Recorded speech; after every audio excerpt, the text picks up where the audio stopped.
will come to order. Without objection, the chair is authorized to declare recesses of the committee at any time. We welcome everyone to this morning's hearing on undue influence, Operation Higher Court, and politicking at SCOTUS. Before we begin, I'd like to remind members that we have established an email address and distribution list dedicated to circulating exhibits, motions, or other materials that members might want to offer as part of today's hearing. If you'd like to submit materials, please send them to the email address that has previously been distributed to your offices, and we will circulate the materials to members and staff as quickly as we can. I will now recognize myself for an opening statement. Lobbying is a term we hear frequently in Washington, D.C. There is an entire industry built around advocacy, outreach, and influencing policymakers and government officials. To limit abuse and to give the American people transparency into the legislative process, the lobbyists who meet with members of Congress and their staff must carefully monitor, track, and file disclosures regarding their interactions.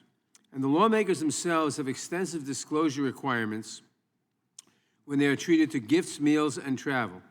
The same applies to the executive branch. But those who meet with Supreme Court justices who have a life term have no similar ethical requirement. Those who lobby them can pay for justices' meals, vacations, and conference travel, and do so without letting anyone else know. And the justice's own financial reporting obligations are severely lacking. We rarely associate the term lobbying when discussing the Supreme Court, or influence, or advocacy beyond the limits of briefs, motions, and oral arguments, all placed on the record.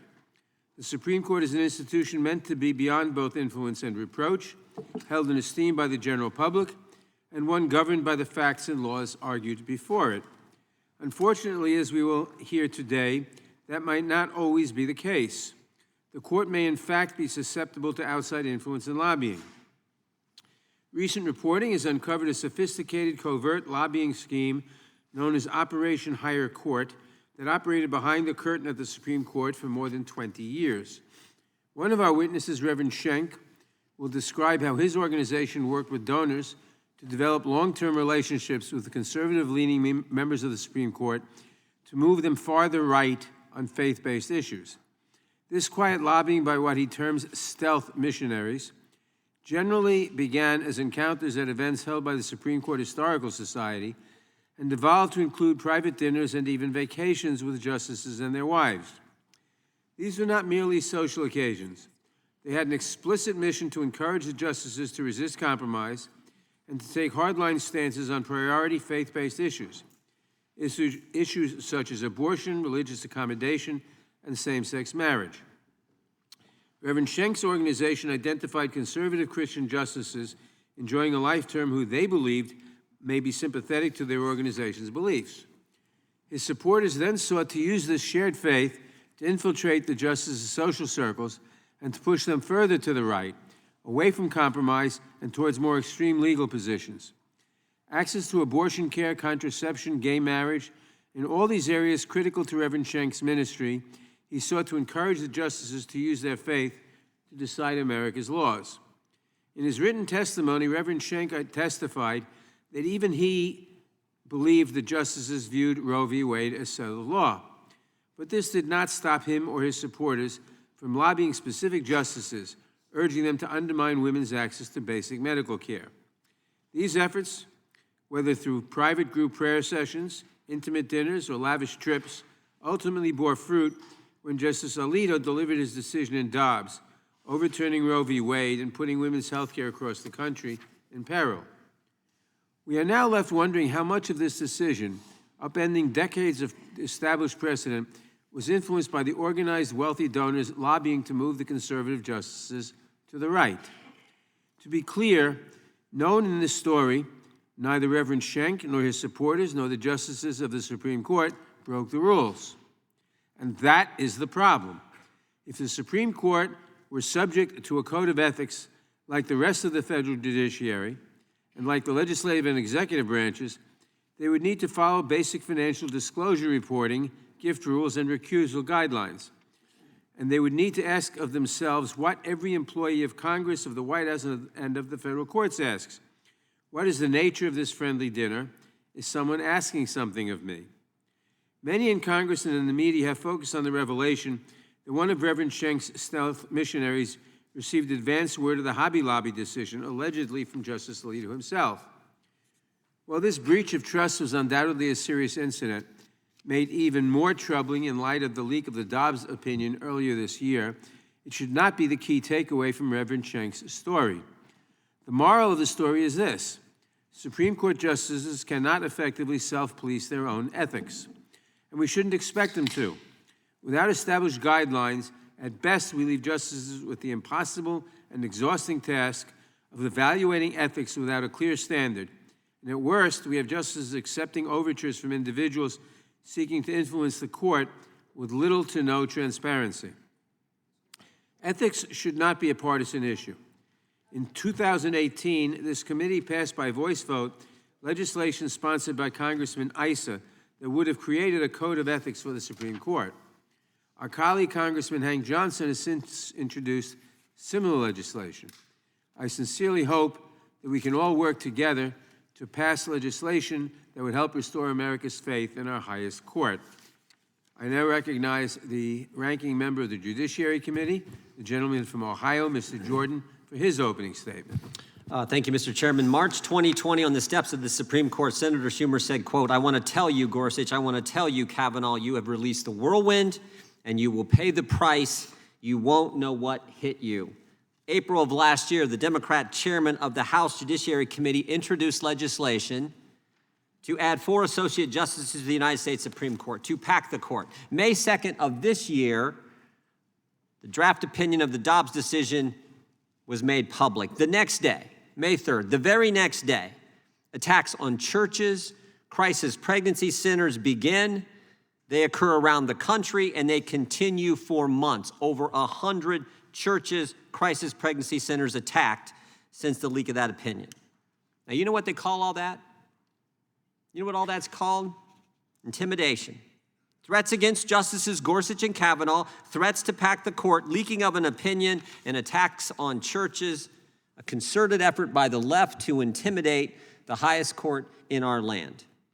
And I didn't even mention the lies told about Justice Kavanaugh in 2018 during his confirmation process. I didn't mention when Senator Joe Biden and Senate Democrats drove Justice Alito's wife to tears during his confirmation hearing. And I didn't mention the Democrats on this committee who have for the last year attacked Justice Thomas and his wife. And now today, a hearing about 8-year-old secondhand hearsay. 8-year-old secondhand hearsay from a witness who for 18 years took money from pro-life donors, $30 million, and then this year, all of a sudden remembers, just weeks after the Dobbs leak happened, that 8 years ago, he heard that at a dinner party, Justice Alito told his guests that they would like the Hobby Lobby decision. Just now remembers that. Mr. Schenck wasn't there. Justice Alito said Mr. Schenck's story is not true. The dinner guest said Mr. Schenck's story is not true. The Supreme Court said Mr. Schenck's story is not true. Politico said, quote, "We spent several months, attempting to corroborate Schenck's claim, but were unable to locate anyone who heard about the decision from Alito or his wife before its release." Let me just say that part of that again. We were unable to locate anyone who heard about the decision from Alito before its release. And even the New York Times who broke the story, they said there are gaps in Mr. Schenck's account. Gaps in his account. That's liberal speak for this story doesn't add up.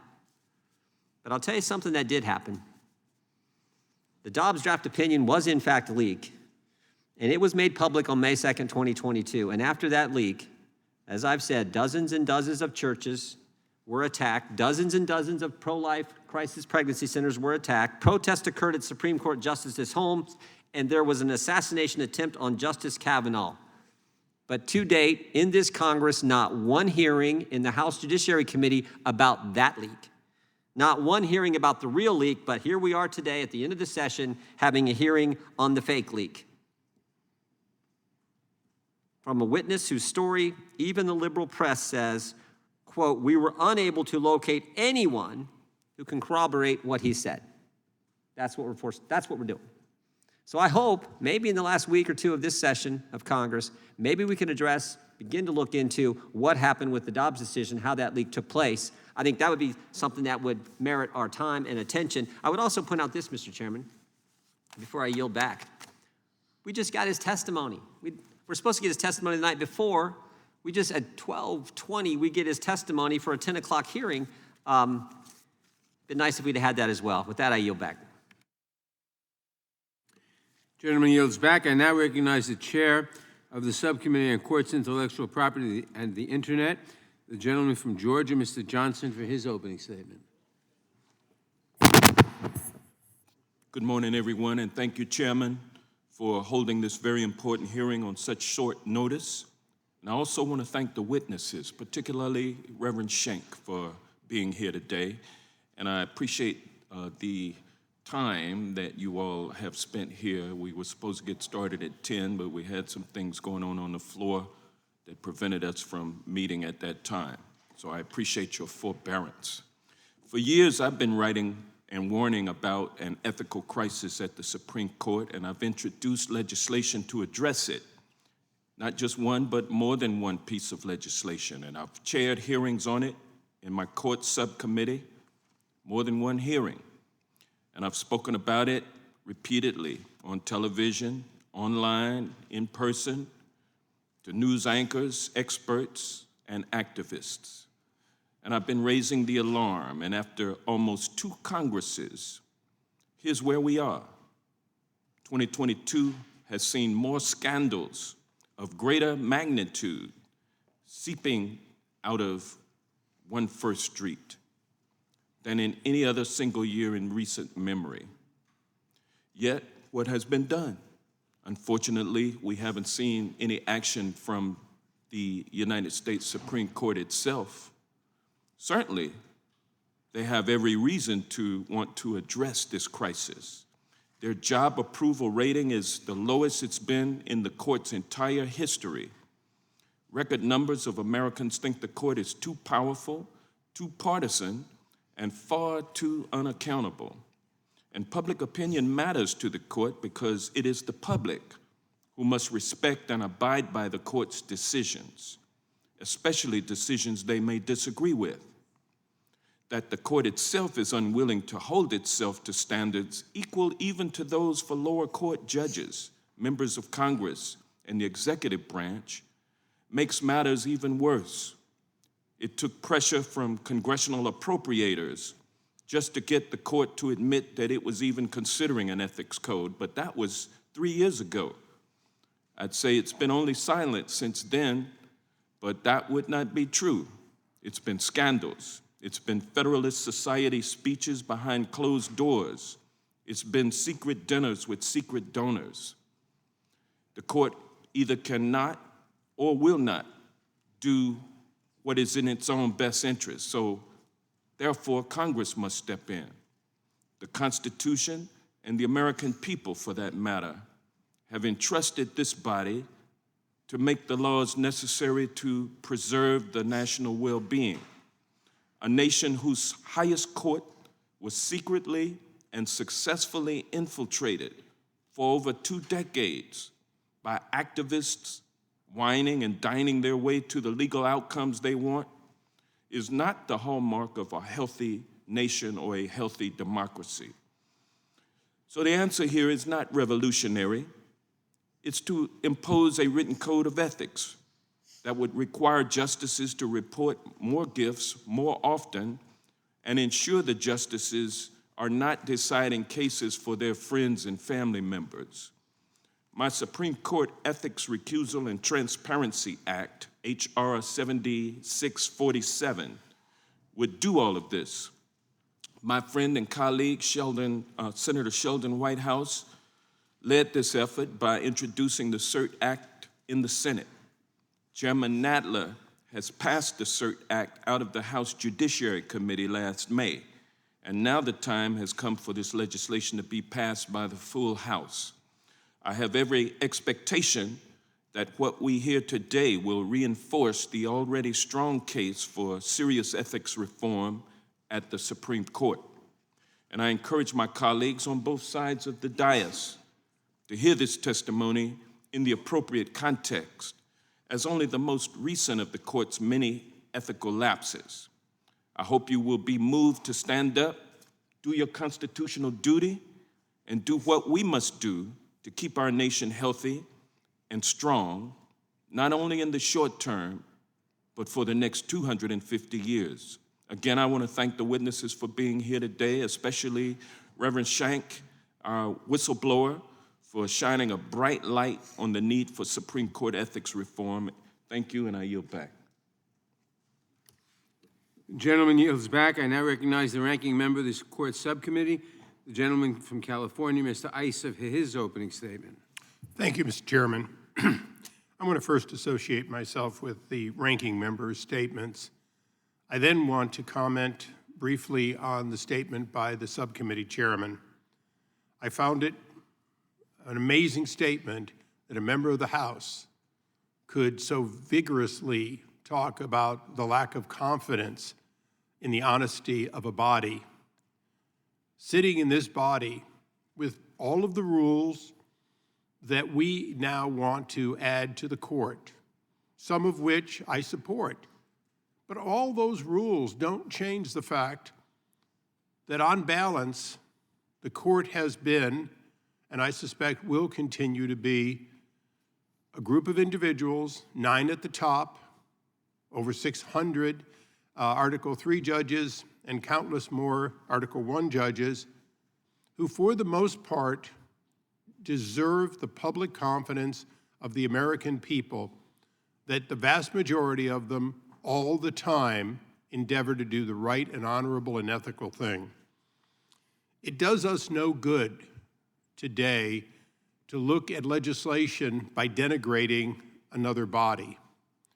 The facts are there have been mistakes, perhaps even lapses of judgment, and this body has on occasion had to remove a federal judge. That doesn't change the fact that although they're human beings, and we should do everything we can to promote greater confidence, we gain very little by implying that this is a bought and paid for organization, or that their ethics, which were very, very high in everyone's mind on the other side of the aisle when they sided with them on an issue or two, suddenly is fraught with unfair influence when they don't like one or two of the last decisions. The disparagement of Justice Alito and the allegations, which as of today I consider completely unsupported and uncorroborated and in doubt, should be taken for what they are: a day late and a dollar short. You cannot make an allegation this many years later and not have the American people call into question the purpose and the reason for it. It may be true, but it certainly is not timely and does not seem to pass the test that we should have for a whistleblower. Having said that, with the majority changing hands, with the ranking member undoubtedly being a chairman in the next Congress, and with the possibility that we will be reviewing this legislation once again, I want to make a commitment here today. I will listen to the testimony.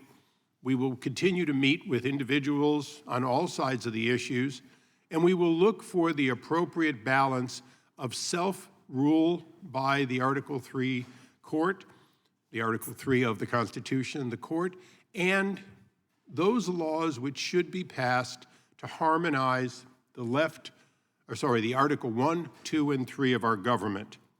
I believe strongly that what is true for the executive branch should be true for Congress, and whenever possible and appropriate, should be true for the justices and the subordinated courts. So with that, Mr. Chairman, I want to thank you for this conference. Even though I don't think I'm going to agree with some of what I hear today, it is important that we listen with open minds.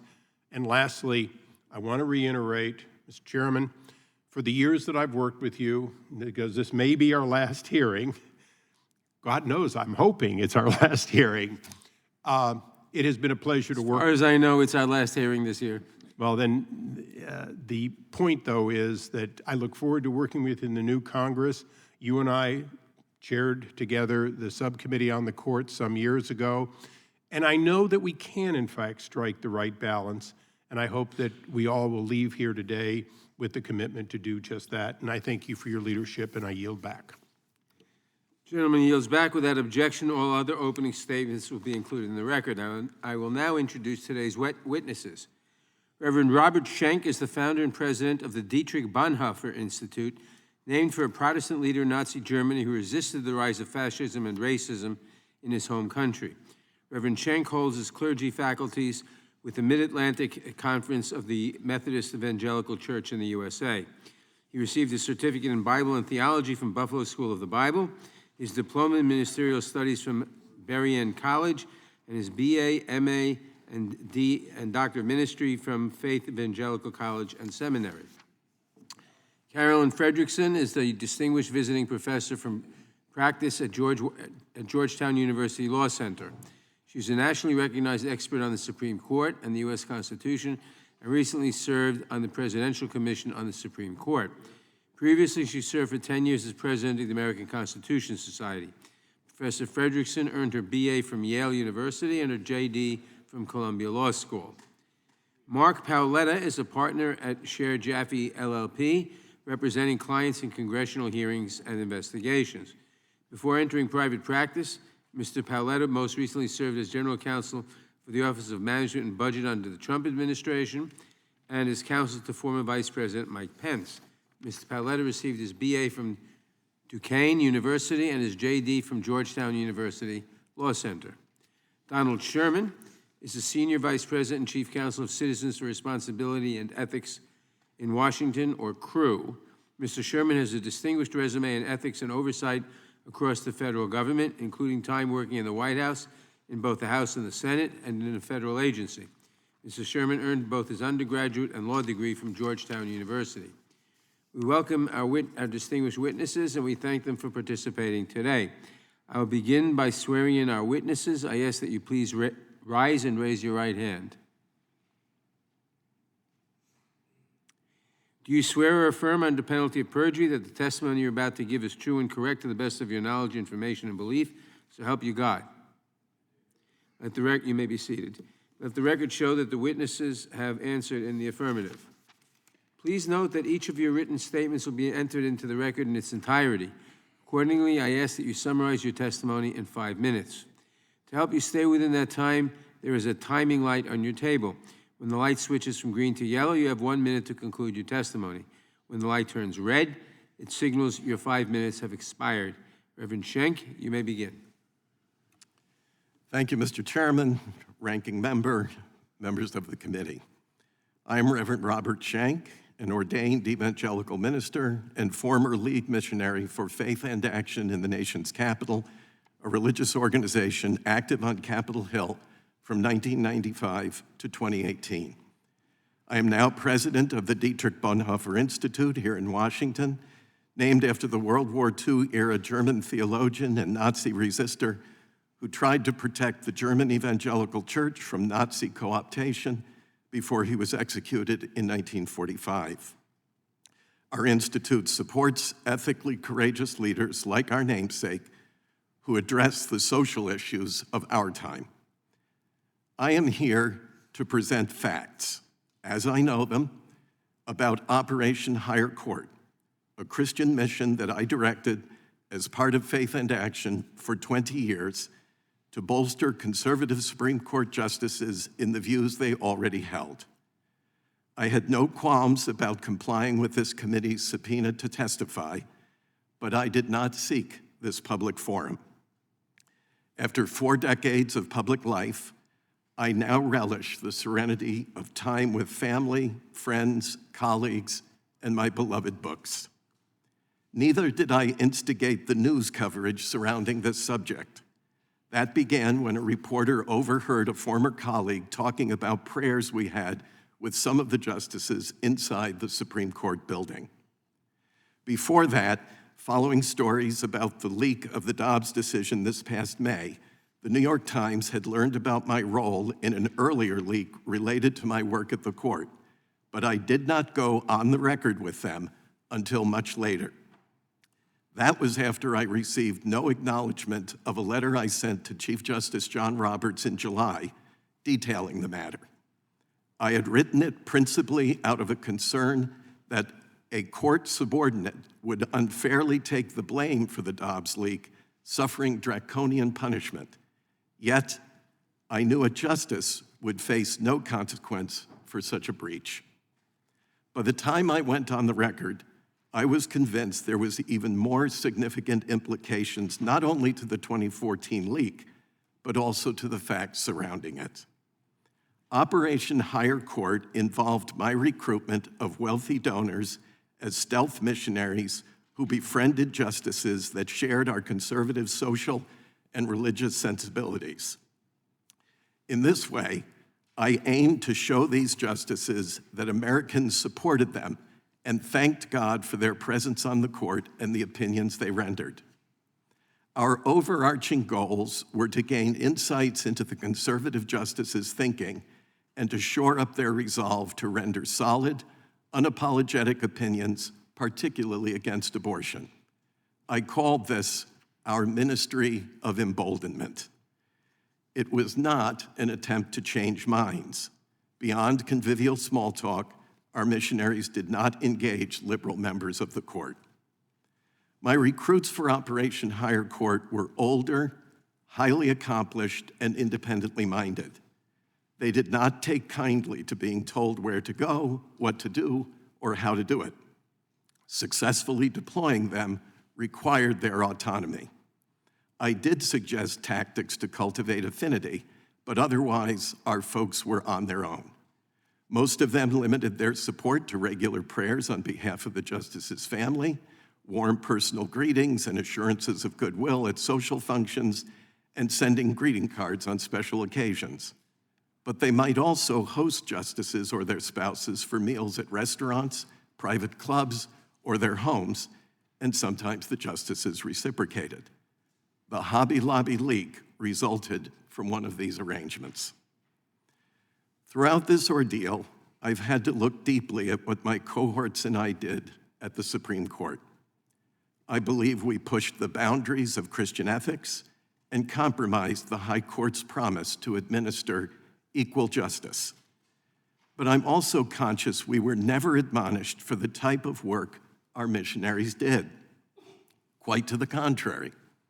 In one instance, Justice Thomas commended me, saying something like, "Keep up what you're doing. It's making a difference." I humbly apologize to all I failed in this regard. Members of the court, its employees, and those at the Supreme Court Historical Society who expected better of me. Most of all, I beg the pardon of the folks I enlisted to help me do work that was not always transparently honest. Jesus Christ said of himself, "I am the way, the truth, and the life." I'm here today in the interest of truth-telling, and I'm prepared to answer any questions the committee may have for me. Thank you. Thank you, Reverend Schenck. Professor Frederickson, you are now recognized for 5 minutes. Thank you, Mr. Chairman, and thank you to the committee for the opportunity to appear before you today in these very important hearings. Today, we're here to discuss whether and how Congress can address the perception and reality of ethics violations and conflicts of interest among Supreme Court justices. The Constitution says very little about the courts in Article 3, and critically leaves much of the detail to Congress to fill in. Up until this point, however, Congress has not exercised this power to impose enforceable ethics obligations on the Supreme Court, although it has done so for the lower federal courts. For a variety of reasons, including the perception of inappropriate political and ethical behavior, critics have suggested that the Supreme Court, too, must have a code of conduct that would mandate transparency and accountability and require recusal in cases where there is an actual or potential conflict of interest. Some believe that these perceptions have led to an historic drop in public confidence in the Supreme Court. Currently, only 16% of adults believe the justices do a good or excellent job of avoiding imposing their personal political views in their decisions. Currently, the justices are the only members of the Article III federal judiciary not subject to a written code of conduct. Since 1973, other judges have been required to adhere to a code that was drafted and has been revised by the United States Judicial Conference. Beyond the symbolic value of the court publicly stating its commitment to ethics through a written code, having something transparent and public promotes accountability and allows the public to assess whether the court is holding itself to an appropriate standard. But since the court has failed to act, Congress can step in to enact a code for the Supreme Court, either by directing the court to draft one, applying the current one to the justices, or by writing a code itself. This committee has chosen the first option. On May 11th, the House Judiciary Committee passed the Supreme Court Ethics, Recusal, and Transparency Act of 2022, H.R. 7647, which would require the Supreme Court to create a code of conduct that would apply to justices and their employees, ensuring that justices cannot pick and choose their ethical obligations without being bound by a single uniform code. The bill contains the following provisions, among others: a code of conduct, disclosure standards for gifts, travel, and income received by the justices, mandatory recusal in cases where a party has lobbied or spent significant sums regarding a justice or judge's confirmation, and when a party has given gifts, travel, and/or income to a justice or family members within 6 years of case assignment. A requirement that justices be fully aware of family interests that could be significantly affected by cases before them, and a requirement for the court to adopt a mechanism to review a recusal motion and post online summary explanations. As Chairman Nadler stated at the time of committee passage, the Supreme Court is one of our nation's most vital institutions, and its fidelity to equal and impartial justice, as well as the public's faith in the integrity of the judiciary, are foundational to maintaining the rule of law. The Brennan Center for Justice, where I am a senior fellow, has urged passage of this law, as have many other organizations dedicated to an independent judiciary and impartial justice. On May 13th, 2022, President Biden signed the Courthouse Ethics and Transparency Act. That law updated the Ethics in Government Act of 1978 to require online posting by federal judges of annual financial disclosures within 90 days of the deadline, prompted by a Wall Street Journal story detailing how many judges had in fact flouted the act. Well, the Courthouse Ethics Act will help enormously in making the federal judiciary more transparent and accountable. It does not go far enough, and that is why this committee's bill, H.R. 7647, remains essential. A bedrock aspect of rule of law in a democracy is an independent judiciary.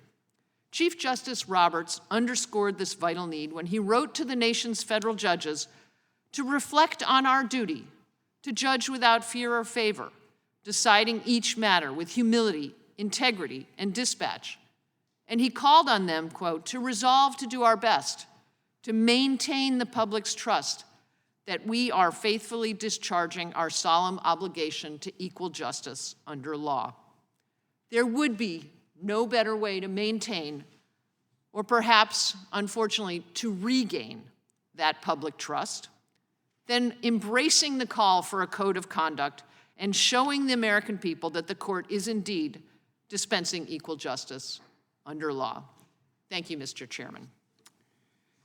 Thank you, Professor Fredrickson. Mr. Palletta, you are now recognized for 5 minutes.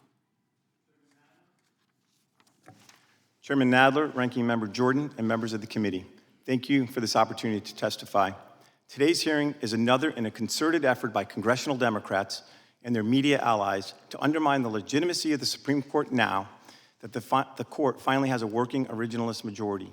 You don't like the opinions the court is handing down, such as Dobbs and Bruen, so you are smearing the court to encourage the public to question its legitimacy and rulings.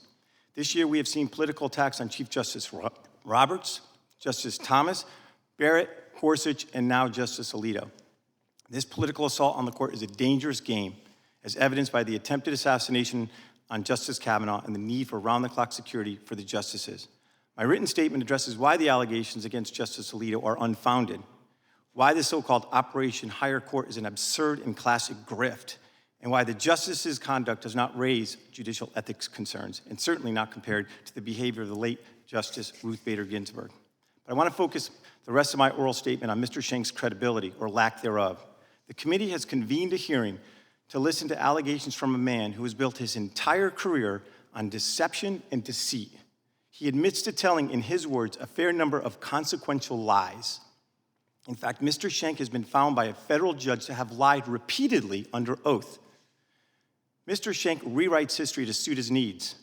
In fact, even today, he says in his 2018 memoir, Costly Grace, he wrote that Operation Higher Power's goal was to convert justices to a pro-life position. Quote, "We knew we were stuck with members of the federal bench. They were appointed for life. So why not convert them while in office?" But in peddling his story today, Mr. Schenck says, according to the New York Times and his testimony just now, his aim was not to change minds, but rather to stiffen the resolve of the court's conservatives in taking uncompromising stances that could eventually lead to the reversal of Roe. He rewrites history now, and not his first time, that his con job is getting more scrutiny. To even describe this project is to mock it.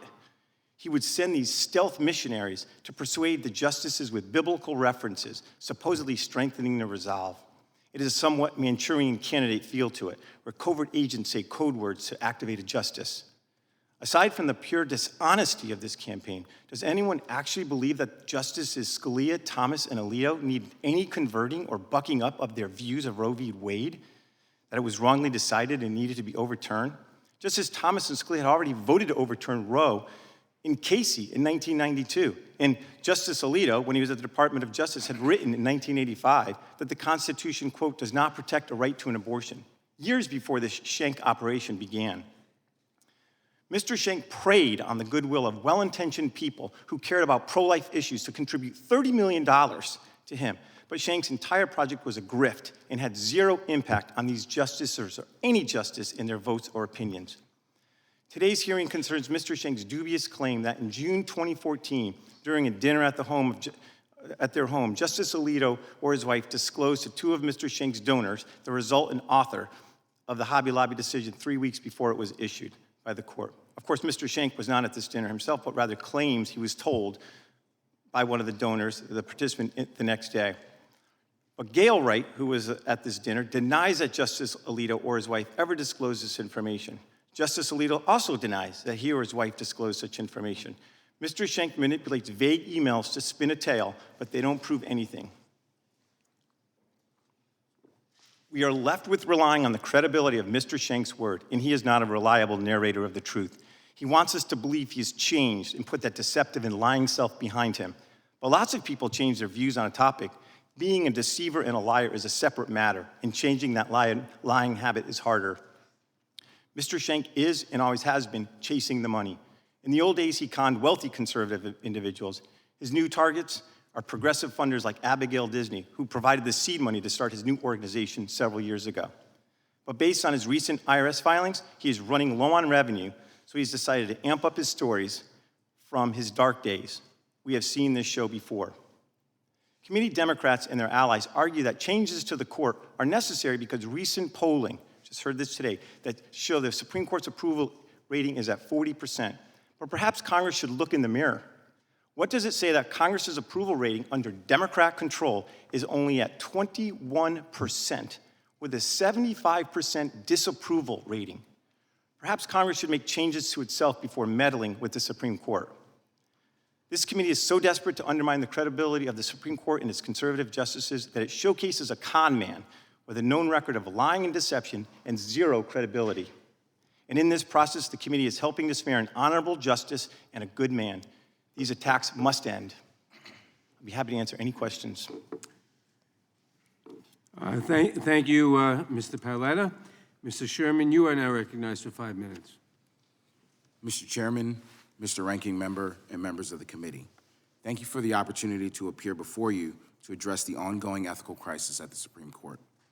My organization, Citizens for Responsibility and Ethics in Washington is a nonpartisan, nonprofit organization committed to ensuring ethics and transparency in government institutions. I understand that this hearing has been called in part to discuss Reverend Schenck's shocking allegations of a leak and undue influence at the Supreme Court. However, I want to be clear about the scope of my testimony today. I have no information about the veracity of Reverend Schenck's leak allegations and won't comment as to his character. Here is what I do know. The Supreme Court is facing a grave threat to its legitimacy. Its opaque and unpredictable ethical honor system has failed. The court is sliding from scandal to scandal with a response that suggests it is either too oblivious to understand this danger or too arrogant to address it. Meanwhile, polls show public confidence in the court at an all-time low. As someone who has conducted numerous government ethics and oversight investigations, it's shocking to reflect on how few methods of transparency and accountability apply to the federal courts. Federal judges are unelected and afforded life tenure. Supreme Court justices have no inspector general, are not subject to FOIA, lobbying disclosures, or visitor logs, and are exempt from the federal criminal conflict of interest statute. The court lacks basic oversight mechanisms, including those applicable to lower court judges, and still refuses to create a binding code of conduct. Ethics is not a partisan issue.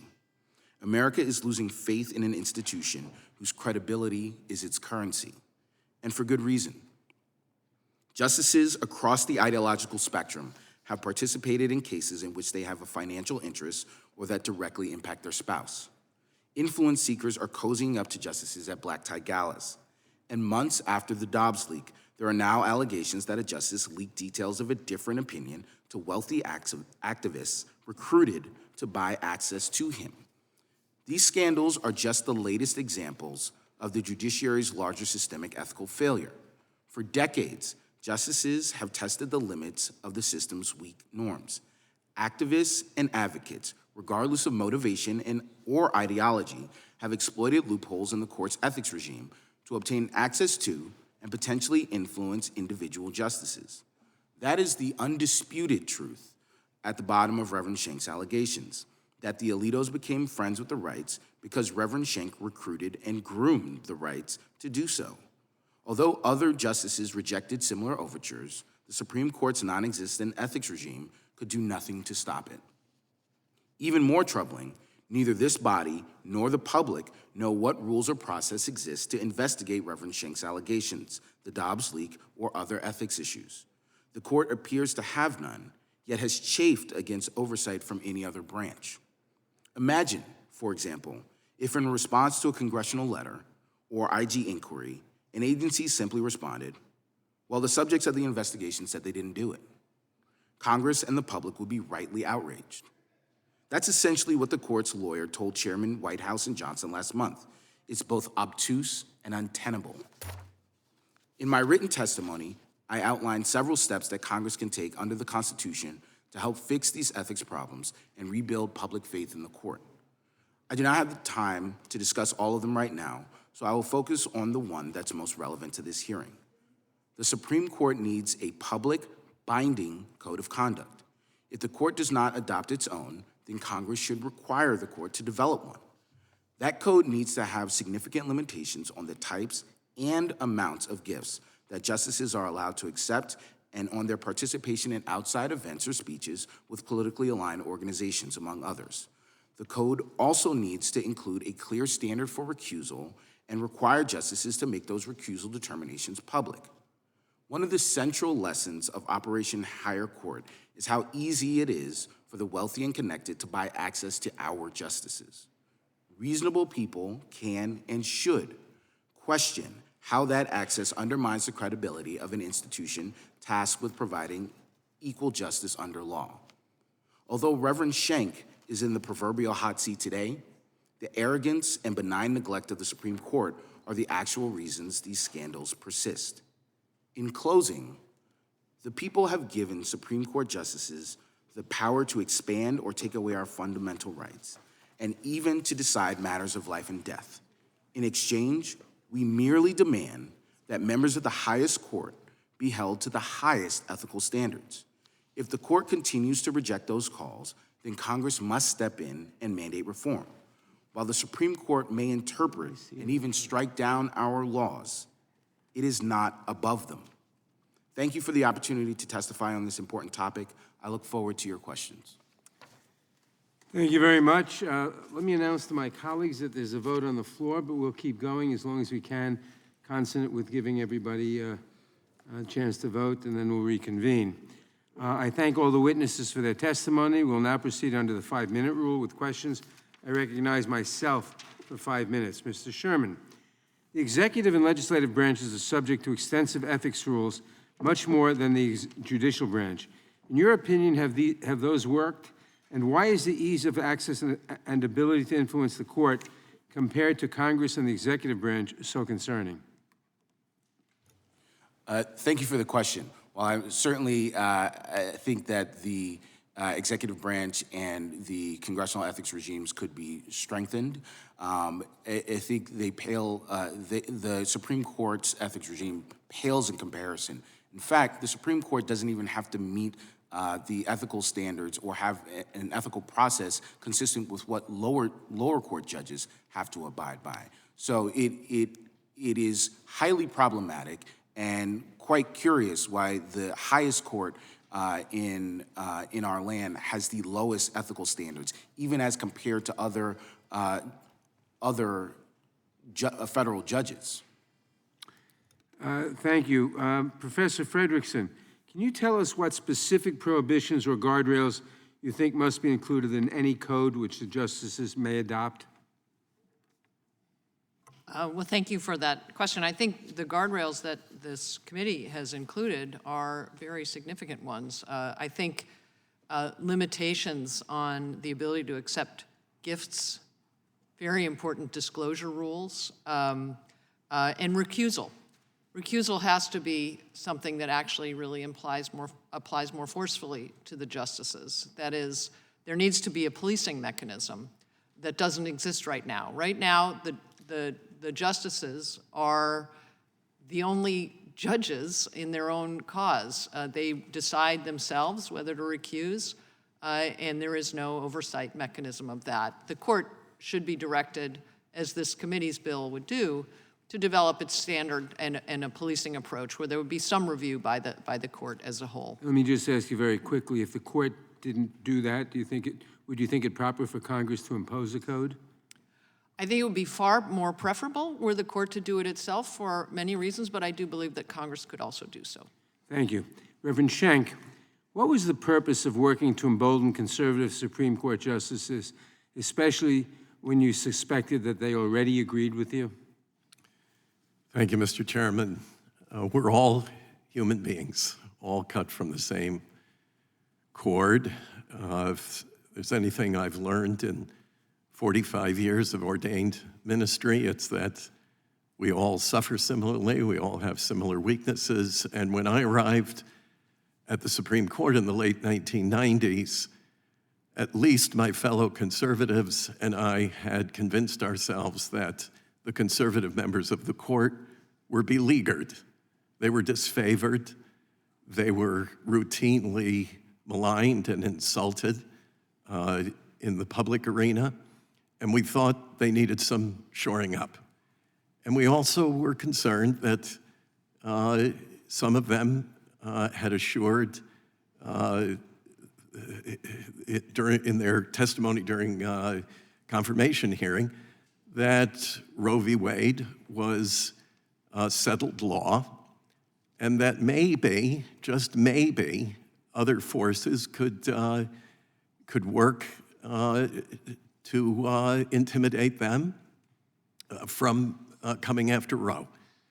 And so we wanted to create a circle of people around them that would encourage them, applaud them, literally thank God for them and assure them of prayerful support, and by being present, indicate to them that there were many, many Americans who were behind them and hoped that they would render strong, unapologetic, unequivocal opinions that would support the positions important to us. Thank you. And briefly, can you describe the major differences you faced when conducting outreach to members of Congress or the executive branch versus the Supreme Court? And how did that factor into your organization shifting its attention to the Supreme Court? Yes, well, of course, with the other branches, there were clear rules in place that limited the way one could interact with the representatives of those branches. This body in particular, because we were aware that there were limitations on gifts, for example. When you took someone out to dinner, you had to be careful who can pay for this. And when it came to honoraria for speaking engagements and so forth, but none of that applied at the Supreme Court. We knew that there was a great deal of liberty and latitude there, and made our operation at the judicial branch at that level much easier. Thank you. My time has expired. Mr. Stubbe. Thank you, Mr. Chair. I yield my time to Chair Jordan. I thank the gentleman. Mr. Schenck, did Gail Wright really tell you that? Yes. Justice Alito said he didn't tell her. She said she didn't tell him, but you're sure she told you? Absolutely. Now, you wrote a book a couple years ago, is that right? 2018, you Yes. wrote a book? Yes. I want to read a section from that book. It's a section where you relate you and your family attended oral arguments at the court. You were there in the courtroom, and that directly involved your brother Paul, also a reverend. And I just want to read this section. You said, with the single rap of the gavel, Chief Justice William Rehnquist announced, "We'll hear argument first this morning in number 95-1065, Reverend Paul Schenck and Dwight Saunders versus Pro-Choice Network of Western New York." Paul and I winked at each other, knowing we had made history with that reverend in his name. It had been a minor victory when we persuaded the court that reverend should remain before Paul's name, even though we had been told repeatedly that legal briefs never included such titles. You thought it was important that, obviously based on what you said, you thought it was important that the title Reverend be in front of Paul's name, is that right? Correct. And why was that?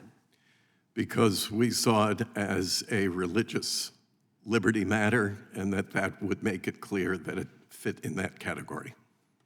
Did Chief Justice Rehnquist really say that, the way I just read it from your book? I can't say that I remember that. Well, you're pretty darn specific here. You got the number, case number 95-1065. Very next word says Reverend Paul Schenck. You made it a big deal. Thought it's the first time it's ever happened.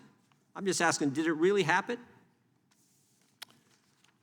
I wish I could tell. I would have to go back and review that. So it may not have? Possibly not. Why do you say possibly not? You were emphatic in your book. I would have to go back. We did go back. We did go back, and I got the transcript right here. Proceedings, 10:05 a.m., Chief Justice Rehnquist. We'll hear argument first this morning in number 95-1065, Paul Schenck and Dwight Saunders versus Pro-Choice Network of Western New York. Did you hear it? I did.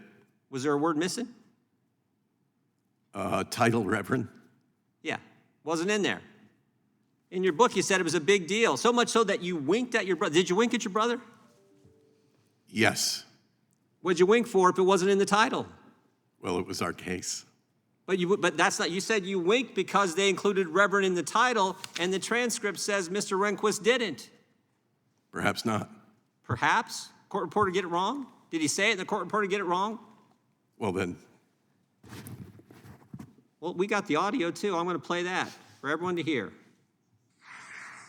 We'll hear argument first this morning, number 95-1065, Paul Schenck and Dwight Saunders versus Pro-Choice Network of Western New York. Reverend, did you hear that? I did. Was there a word missing that's different from what you put in your book? A title, yes. What was that title? Reverend. Reverend was not there. Right? Did you wink at your brother? I think I did. In fact, I think I actually Oh, wow. poked him. So now you got more details. You got the key detail wrong, what you were writing about in your book, but now you remember an additional detail. You not only winked, you elbowed your brother. I think I Even did. though the reason for the wink in your writing was the fact that Reverend was using the title, something that had never been done, but it wasn't used. But we're supposed to believe you today. We're supposed to take your word over Justice Alito's word. We're supposed to take your word over a lady who gave you dollars donated to your cause, Miss Gail Wright. You're disparaging her name, Justice Alito's name, and the court. And you have this, which obviously didn't happen. We got the transcript, we got the audio, but you made it a big deal in your book. One thing I've learned, people who mislead folks on small things, mislead them on big things. And you know what? You can lie in a book, it's not a crime. You can lie to the New York Times, that's not a crime. But when you come in front of Congress and you say things that are not true, you're not allowed to do that. You're not supposed to do that. And we have seen it. You're not supposed to do that. I yield back. This is Gentleman yields back. And at this time, the time has expired, and so I will therefore recognize myself for 5 minutes of questions. Reverend Schenck, I've been in Congress now for 16 years, and never have I witnessed the kind of savage attack that has been levied against you today. I've never seen that or heard that happen. Gentlemen, yield. Before. I know I won't. I'd like to know, sir, do you have any response to anything that Attorney Pauletta said about you? Yes, a couple of things. One is I think he alluded to finding that I had made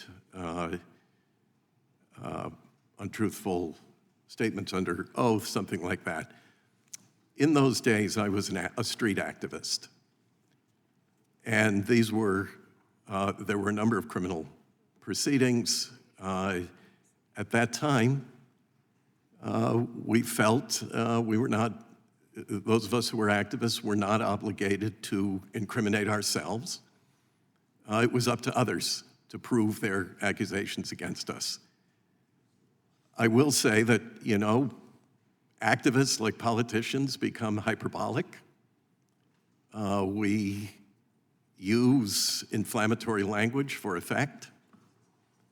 At this season of my life, when the most important things to me are the love of my family, the hugs of my new grandchild, and really, you know, probably the last third of my professional career and maybe life. What matters to me is telling the truth, is speaking candidly. And that's what I've come here to do. Let me, and thank you for that, and let me just say that having looked through your background, having seen that you were born to a father who was Jewish, a mother who was Catholic, she converted to Judaism, but then as you got older, you converted to Christianity, took flack for it from the family, which was later, they embraced you. But you are a man who has stood on principle, even though I've disagreed with many of the positions that you've taken over the years. But I don't think it can be said that you are a gentleman who lacks principle and character and does what you believe and is truthful and honest. So I want to thank you for being here today. I want to ask you, what was the relationship between the Supreme Court Historical Society and your efforts with influencing justices at the Supreme Court, or at least bolstering them in their thinking? Mr. Chairman, in 1999, my organization acquired a piece of property across the street from the Supreme Court, which we thought would give us advantage in accessing the court, and it did. And at that time, I discovered the existence of the Supreme Court Historical Society, and in particular that it sponsored an annual dinner inside the court hosted by the Chief Justice, often attended by most of the other associate justices, and that one could join this society and enjoy access to those events, which I did. I joined the society, and it became an entry point for our work. And you actually had donors to raise money for the Supreme Court Historical Society. Is that correct? Yes, I encouraged our people to contribute generously. Do you have any idea how much money you were able to raise for the Supreme Court Historical Society and what that money may have been used for? I never actually added it up, but it was considerable. It was certainly... Over $1 million? It could have been. Professor Fredrickson, can you tell me how my bill, the Supreme Court Ethics, Recusal, and Transparency Act, would potentially prevent or at least root out influence campaigns like the one that Reverend Schenck has described? Yes, thank you, Mr. Johnson. Thank you for your very fine work on this legislation. You know, a couple of obvious ways. The disclosure standards for gifts, travel, and income would go to the private dinners and the travel that was described by Reverend Schenck, a mandatory recusal with a policing mechanism, you know, for the court itself to review recusal motions. I think those things would go very much, both to potentially the reality of conflicts of interest, but certainly the perception that so many people have that there are ethics problems on the Supreme Court. Thank you. My time has expired. I now recognize the gentleman from Arizona, Representative Biggs, for 5 minutes. Thank you, Mr. Chairman. And Mr. Schenck, I have to say there is something in the law that we call hearsay. And hearsay is inherently unreliable, and we don't allow that in. And in your case, you got hearsay built upon hearsay built upon hearsay. It's inherently unreliable. It's incredible. It's unbelievable.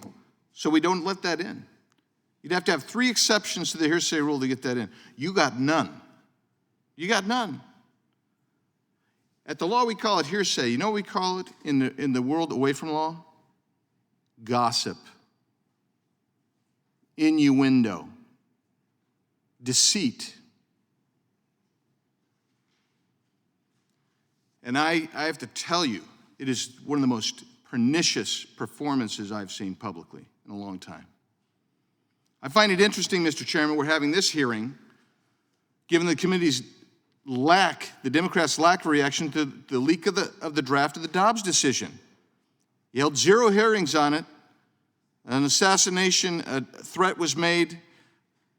You slow-walked security legislation for Supreme Court justices. But today we're here based on a guy who's telling us a story that someone allegedly told him about somebody allegedly told him. That is what's pernicious here. Politico, it's not a friend of Justice Alito. They spent months trying to corroborate your story. But they said, quote, they said they're unable to locate anyone who heard about the decision directly from either Alito or his wife before its release at the end of June 2014. End of quote. But we're having a hearing today on this topic when the majority have ignored real threats to the Supreme Court over the past year. For example, following the leak of the draft Dobbs decision, daily protests outside the home of Supreme Court justices were encountered trying to sway or influence the Dobbs decision. But we didn't have a hearing on that. In June, Nicholas Roski was arrested outside the home of Justice Brett Kavanaugh after he admitted that he came from California to Maryland to assassinate Justice Kavanaugh. But we didn't have a hearing on that. But we're having a hearing today based on specious, defamatory statements. Mr. Paoletta, thanks for being here today. You saw the coverage of the constant protests at the Supreme Court earlier, I believe.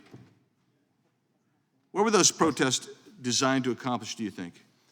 The protests beginning in part with Senator Schumer standing on the steps of the Supreme Court and, in my view, physically threatening Justices Kavanaugh and Gorsuch and telling them that if they rule a certain way, they'll pay the consequences. They won't know what hit them.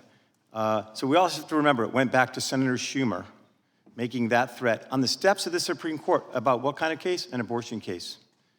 And all of these threats, all of these protests are designed to intimidate the justices, but even more so, fear for their life. I mean, to intimidate them as justices, but fear for their life. And that's why justices have round-the-clock security now, which I think is unheard of, but it's all caused, right? And let me put it this way. I don't think they're protesting the liberal justices, okay? These are all targeted at the conservative justices and have put their life in danger, all of them. And the design is to have a long-term impact on the court and on decisions that come out of the court. And you might be aware that the chairman of this committee, Chairman Nadler, and several other members of this committee are supporting legislation to expand the number of justices on the Supreme Court. And a member of this committee tweeted out, the Supreme Court expansion is infrastructure. Why do you think they want to expand the size of the Supreme Court?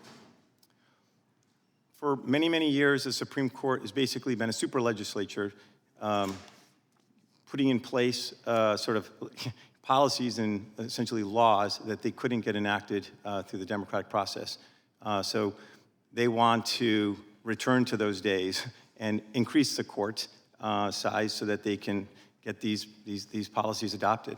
It's a terrible development in undermining the legitimacy of the Supreme Court. We have a Democrat who tweeted out, Republicans stole 2 Supreme Court seats to have a far-right supermajority, and now the court is ready to strip away our fundamental rights, expand the court before it's too late. That corroborates what your premise is. I'll just tell you, I'll close. Mr. Sherman, you asked what would happen if agencies didn't respond to letters from members of Congress. I send 75 to 100 letters a year. I don't get any responses from this administration. Sorry. The time of the gentleman has expired. I now recognize myself for 5 minutes. I want to begin by thanking the witnesses for their testimony today. The Supreme Court, the highest court in our nation, no longer has the confidence of most Americans. This institution, an historic symbol of integrity and fairness that is meant to be free from politicization, now seems as politicized as Congress itself. And it's no wonder why. Report after report has detailed how some justices of our highest court are acting in defiance of the principles of ethics they are meant to uphold. They've accepted tens of thousands of dollars in travel and lodging benefits that don't get reported. They've refused to recuse themselves in cases where they clearly have a conflict of interest. And most recently, we've learned of a justice potentially catering to a special interest group and giving them advance notice of a pending decision. Every member of Congress and federal judges throughout our system, except those on the Supreme Court, are subject to a code of ethics to govern this kind of behavior. It's bewildering that the Supreme Court justices are not, and we're clearly seeing the results of that. We have trusted them to police themselves, and clearly they have failed. Fortunately, we know how to fix this. We can and must restore faith in our highest court, and we can start by passing the Supreme Court Ethics and Transparency Act, an important court reform package that would do just that. Now, I want to begin my question, Reverend Schenck, with you. This campaign, which I think to most Americans is just shocking, that there was actually a sophisticated effort to influence either by bucking up or strengthening the views or even changing the minds of justices of the Supreme Court on important issues, that this is shocking to me. But in addition to that work, was there also travel with supporters of the higher court campaign with justices of the Supreme Court, both to vacation destinations, vacation homes, and can you give some examples of some trips that the justices took, if any, with supporters of Faith in Action? Yes, Mr. Chairman. I was aware that Justices Alito and Scalia had visited the home the second or third home, I'm not sure how they counted it, of the Wrights, Don and Gail Wright, in Jackson Hole, Wyoming. They had both been out there to visit. I was not aware of any other in particular. And were you aware on those trips whether or not the justices travel with their spouses? I don't recall, Mr. Chairman. Maybe, and I'll just correct myself, I was aware of one trip that Justice Scalia took with Mr. Don Wright that involved hunting. I think they were quail hunting somewhere, perhaps even in South America, I'm not sure. Thank you. Mr. Sherman, would you speak to this question? There's been some public reporting about this as well. Currently, are Supreme Court justices permitted to take trips, private trips with individuals can be valued at thousands of dollars without disclosing that benefit? They are. There is a gift ban statute, but the regulations that apply to lower court judges do not apply, or the justices of the Supreme Court are not bound by that. So essentially what you have is justices accepting gifts based on whether they choose to accept them or not. And, you know, everybody loves free trips, but certainly at the highest court in our land, we should have a transparent process for the justices to resolve those conflicts of interest. And are there any limitations in the existing law or ethics provisions that limit what happens during those free trips that justices may take? No. And can you describe for the American people what is the consequence of permitting free gifts of any value as it relates to travel or other gifts? What is the potential danger of that? Why does it matter? So obviously there's the potential danger of influence and the specter of wealthy activists using their money to get the justices to change their mind or decide in their favor. But more importantly, an independent and impartial judiciary is what ensures that the law protects regular folks like y'all's constituents and holds the powerful accountable. And so if I have legislation that in fact would require the disclosure and set some limitations on travel that can be given to Supreme Court justices, would that address this issue appropriately? While I certainly would hope that the court implemented a code of conduct, that would help address the issue, yes. If the court fails to do so. Yes. Thank you. We now have 2 votes on the House floor, so we will recess immediately. We will recess now and return immediately after the second vote. The committee stands in recess.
committee will come to order.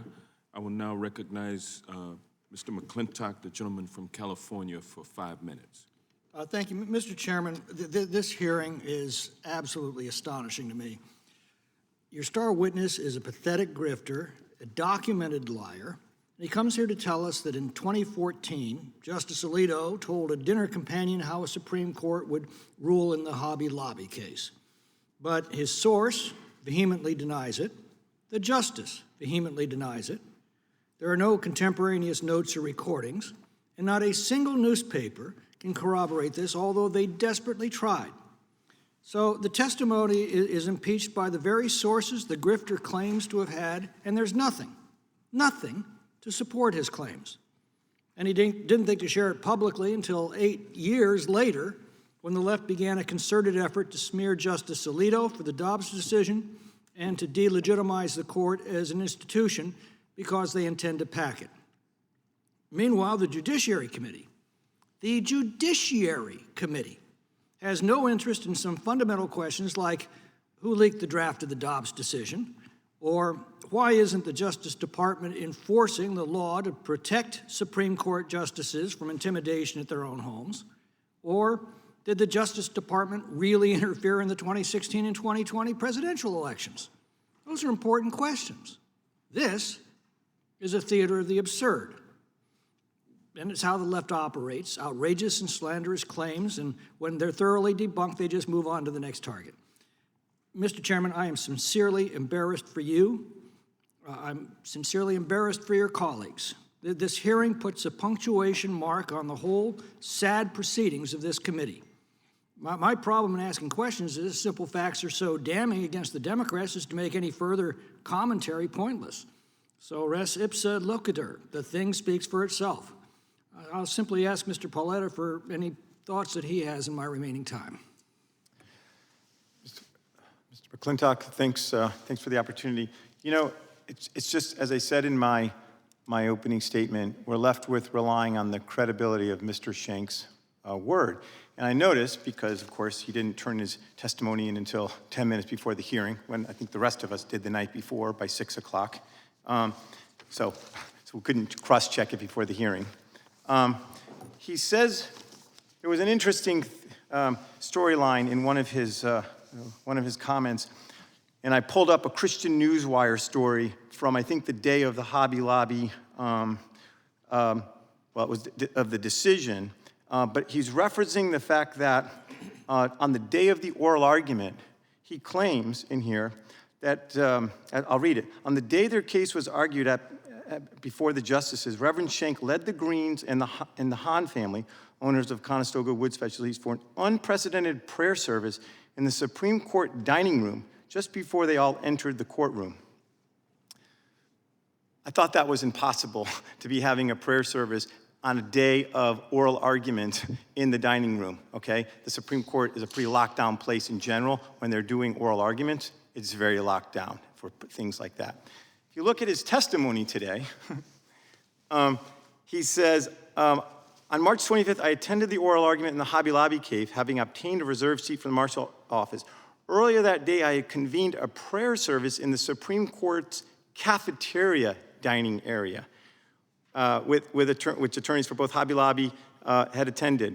So he's changed it completely from this behind-the-scenes sort of access of going into the dining room of the Supreme Court to the cafeteria, which is literally open to the public when you're there. So again, this is, just, there's so many of these things. And again, going back to what Congressman Jordan had brought up about this, his book, which I saw this weekend, about how he was so happy that Chief Justice Rehnquist had said Reverend Paul Schenck as he called up the case. And it's a complete lie. Now, if you look at Mr. Schenck's book, he had to have looked back at that because it has the caption of the case. Like, he had to go back and look at what was actually said in order to write his book. So back in 2018, when this book came out, he was looking, and he literally invented that scene, but he put that word in there for Chief Justice Rehnquist to say, so we could support his storyline that somehow he had overcome all these naysayers and gotten the court to put Reverend in his name. So that's why he's not a reliable narrator of the truth, as I say. But He au adds contraire, things he's the Democrat's star witness in this. It's upon his ridiculous testimony they based this entire hearing, their last hearing of this session. I think it's a reflection on them more than anything. And as I said, I think that it's a fitting way to end a pathetic session of this Congress and the work of this Judiciary Committee. And with that, I yield back.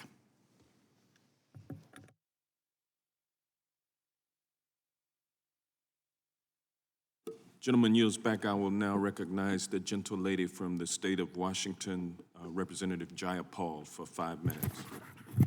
Thank you, Mr. Chairman. Thank you all very much for being with us today. Blatant moral and ethical violations in the Supreme Court, the highest court in the land, have eroded America's trust in our system. From Justice Clarence Thomas's failure to recuse himself after his wife's questionable January 6th related activities, to lavish private dinners and trips paid for by wealthy donors, the Supreme Court is long overdue for a more ethical code of conduct. And I wanted to focus on how wealthy donors cozy up to justices and influence SCOTUS decisions. Reverend Schenck, it's been reported that you trained your stealth missionaries to get to know the conservative justices at a personal level and support their conservative viewpoints through faith. Did you instruct them to talk to justices in a specific way? What were they trained to say or not say? Thank you, Representative Jayapal. Yes, I did. We had orientations. We told them what would be appropriate, even how to address the justices, and then to find areas of commonality that might establish a rapport. And that proved to be very effective. And were these justices aware that you were seeking to influence or embolden their decision-making on the bench, or at least encourage or support more hardline or conservative-leaning positions? I'm not certain how to answer that because I wasn't inside their thinking. Over time, I felt that our presence there became more welcome. And that was just registered by the amount of invitations that they extended to our stealth missionaries for conversation and even visits inside chambers.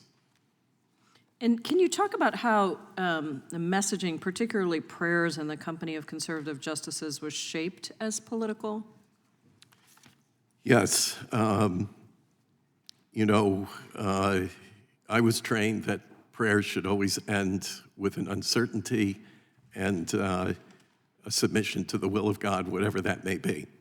On the other hand, there's another kind of prayer that telegraphs a different kind of message. When you pray for a specific outcome, it's not necessarily conversation with the divine anymore. It's a conversation between two persons and of a privileged nature, because very few people will interrupt a prayer. So you can get through the case you're making in a very effective way. So a wealthy interest group regularly wines and dines the Supreme Court justices for the specific purpose of swaying opinions on landmark cases that will affect millions of Americans. Members of Congress have already requested that the Supreme Court launch an inquiry into these claims. Has the Supreme Court demonstrated any openness to an investigation, Mr. Sherman? Not that I'm aware of. The court has no transparent process for either receiving or investigating complaints or allegations of ethical misconduct, which we've seen both with respect to the Dobbs leak and the allegations made by Reverend Schenck here, which again pales in comparison to the transparency and accountability measures both in the executive branch and in Congress. And Professor Frederickson, why is explicit partisanship concerning when it's demonstrated by members of the judiciary? Why do we generally want justices to appear nonpartisan? Is it the same as appearing impartial? I think this is important for the whole country to understand. Both of those are critical elements for the judiciary, to be nonpartisan and be impartial. Obviously, unlike members of Congress and the president, they are not elected. They serve under good behavior, which has generally been understood to be for life. It means that we really do need to have a belief in their honesty and their adherence to rule of law. And ultimately, when it comes down to it, we have to remember what Alexander Hamilton said in Federalist 78, which is that the judiciary is the least dangerous branch because it has neither purse nor sword, unlike the executive or the Congress, and that its power is in the public confidence and the faith in their adherence to rule of law. And if they start to lose the public confidence, then we lose our rule of law. And in fact, that's already happened. We've seen a historic drop in public confidence. If the American people can't trust the independence of the judiciary of the decisions, the very foundations of our democracy are threatened. And it's why I introduced H.R. 7706, the Judicial Ethics and Anti-Corruption Act, which bans federal judges from owning conflicted assets, and a number of other things. And I know my time has expired, so Mr. Chairman, I yield back. Thank you. Next, the gentleman from Wisconsin, Mr. Fitzgerald, is recognized for 5 minutes. Thank you, Mr. Chair. To Mr. Paoletta, as many of my colleagues have noted, following the leak in the decision in the Dobbs case, there were several instances of fanatics professing anti-life views, targeting, destroying, and vandalizing numerous pro-life facilities and groups to further their political cause. I led a letter to Attorney General Garland with my colleagues from Wisconsin regarding a specific case of arson that you may or may have heard of against pro-life office in Madison, Wisconsin. 6 months later, there still has been no arrest in that case. Many people, including the head of Wisconsin Family Action, are rightfully questioning whether state and federal law enforcement are not pursuing this case simply because it was against pro-life facility. I share the frustrations with the lack of justice in this case. And so could you answer for me, what can Congress do to shed more light on these attacks and ensure that law enforcement is doing their job diligently in these specific instances? Congressman, I think it's very troubling that the Department of Justice has done nothing in response to all of these attacks. It's really, these attacks have been despicable. And the fact that the Department of Justice, I don't think, has done anything in response to them is truly troubling. I think Congress should have looked into it long ago, and I think perhaps in the new Congress, investigating the Department of Justice for why they didn't look into these attacks is a good use of time. And accountability. We want to talk about accountability and transparency. Let's see why the Department of Justice hasn't done anything to protect these tremendous organizations that help women who are in trouble. And you see Democrats in Congress belittling these organizations. I think I saw Senator Warren saying they were con organizations or something like that. Really just offensive comments. So that's what I would hope Congress would do in the next Congress. Very good. Just to follow up, the Dobbs draft opinion was leaked months ago. Despite an investigation, as we know, the leaker still has not been identified. We are circulating an Accountability Act that would specifically focus on leaks, which would make it a crime to leak any of this confidential information from the Supreme Court. Do you see a path to ever finding this specific person for the leak? And then, ultimately, do you think that we can hold them accountable? I think the frustration that many members of Congress are expressing at this point is that there aren't many secrets in this town, but for some reason, this individual has certainly been sheltered, and there is absolutely, I think, evidence that there are specific people that know who this person is, and why they haven't been identified at this point is beyond me. It was, again, a despicable act. Whoever leaked that opinion, in my view, tried to bring down the Supreme Court and the integrity and the working relationships among the justices in terms of doing their work. So I join you. I hope the leaker is found and held accountable. We could speculate all day as to who did it and how they did it. I assume that that person was careful and thought it through before they did it. I'm not sure we'll ever find that person in the near term. I hope we do. But but it was a despicable act. Very good. I have one more question for you. During the Trump administration, congressional Democrats and leftist organizations used dark money allegations to criticize the Trump administration and the Senate's success in confirming conservative judicial nominees. However, Democrats conveniently ignored their role in using dark money groups. Democrats' active role in lobbying against judicial nominees can be traced back to the partisan campaign led by then Senate Judiciary Chairman Joe Biden against the Reagan Supreme Court nominee, Judge Bork, that we're all familiar with. More recently, Demand Justice reportedly sought to spend $5 million to try and block the confirmation of Brett Kavanaugh.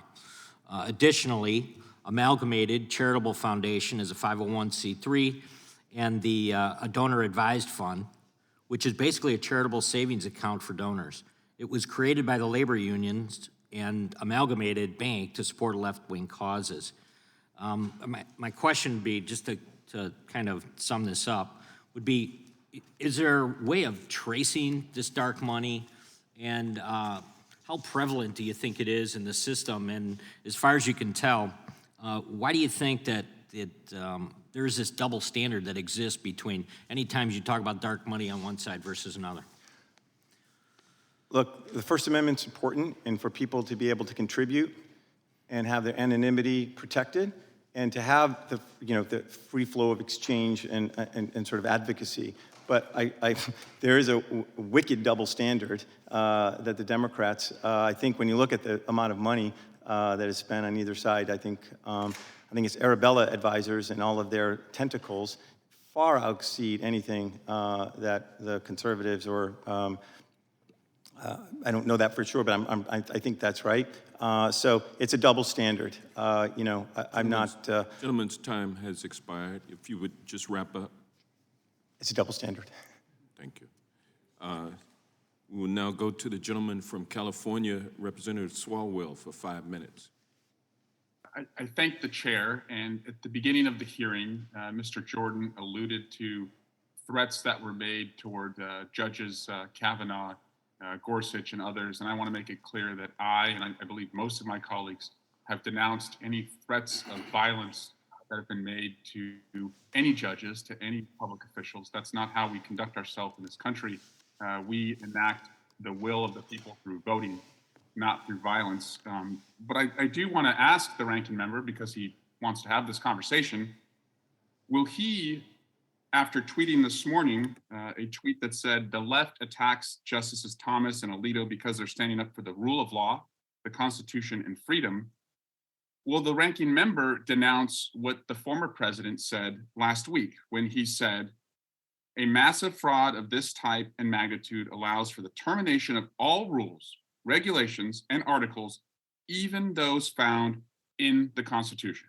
So I will wait after my time is up to see if the ranking member endorses Donald Trump's call to terminate the Constitution, because the ranking member seems to have a high interest in protecting it, or if he will continue to be silent. And I think we should all conclude that his silence is complicity. And since we're on the topic of denouncing violence, will the ranking member also denounce the tweet that he put out praising Kanye West? He tweeted, "Kanye, period, Elon, period, Trump, period." Kanye went on after that tweet, of course, to say that he's going to declare a war on Jews, and also that he would go on to praise Hitler. And so I will wait again for the ranking member. Does he stand with Kanye and his hatred of Jews and love for Adolf Hitler, or will he denounce it? Again, we will wait to see, because the ranking member has a lot of opinions, Mr. Jordan, about what others should be denouncing. So we will wait to see what you can do. Moving on to Mr. Schenck. Mr. Schenck, thank you so much for coming forward today. Your testimony is important as Americans wonder if the Supreme Court can be independent and credible. And I have to ask you, for the sake of your own credibility, have you been paid by anyone for your testimony today? No. Have you been paid by anyone for the story that was printed in the New York Times about what you heard 8 years ago? No, Congressman. In fact, have you received threats, and including death threats, because of what you've said? I don't know if they rise to death threats. They've certainly been quite menacing. Yes, I have received those kinds of threats, and it's been very costly for me. both for the current organization that I'm leading, for me personally, and most especially for the duress on my family. Well, I'm sorry to hear that as someone who, receives the same types of threats and thinks about their family first.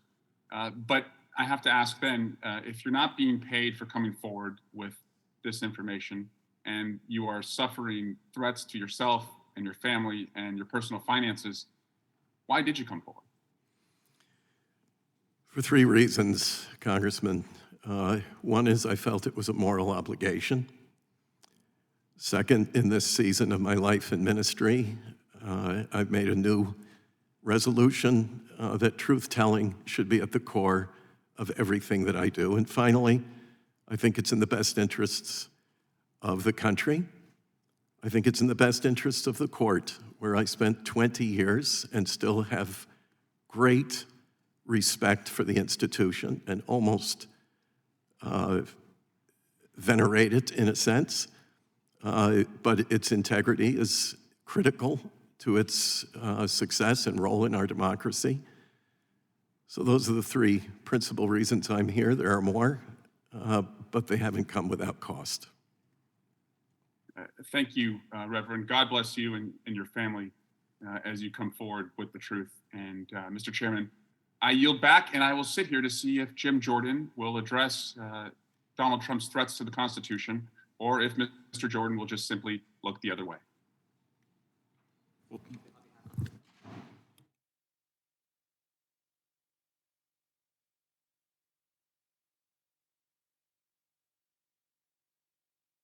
Mr. Swalwell, would you yield your balance to yield the back, gentleman from Mr. Jordan? I think, Mr. Jordan, are you? You wanted questions? I'll take a couple seconds to answer. Okay, Mr. Jordan wanted a couple of seconds to answer. Yes, well, Mr. Jordan denounced Donald Trump's termination of the Constitution. President Trump has clarified his comments regarding the Constitution. He put out another post, I think a day or so later, maybe the next day, I can't recall. And everyone knows President Trump, there's no way this guy's anti-Semitic. This guy was the most pro-Israel president in history. Put the embassy back in Jerusalem. Abraham Accord, the most pro-Israel president we've ever had, did more in foreign policy in the Middle East than any president we've ever had. So, and do you denounce your tweet praising Kanye West? That tweet was not our account, and that tweet's been removed. Gentleman's time has expired. So, no, it's my time. No. Now it's a fresh. He yielded the balance of his time to you. Well, he's overtime. There's no time. I thought. So, I haven't used my time yet. no, you have not.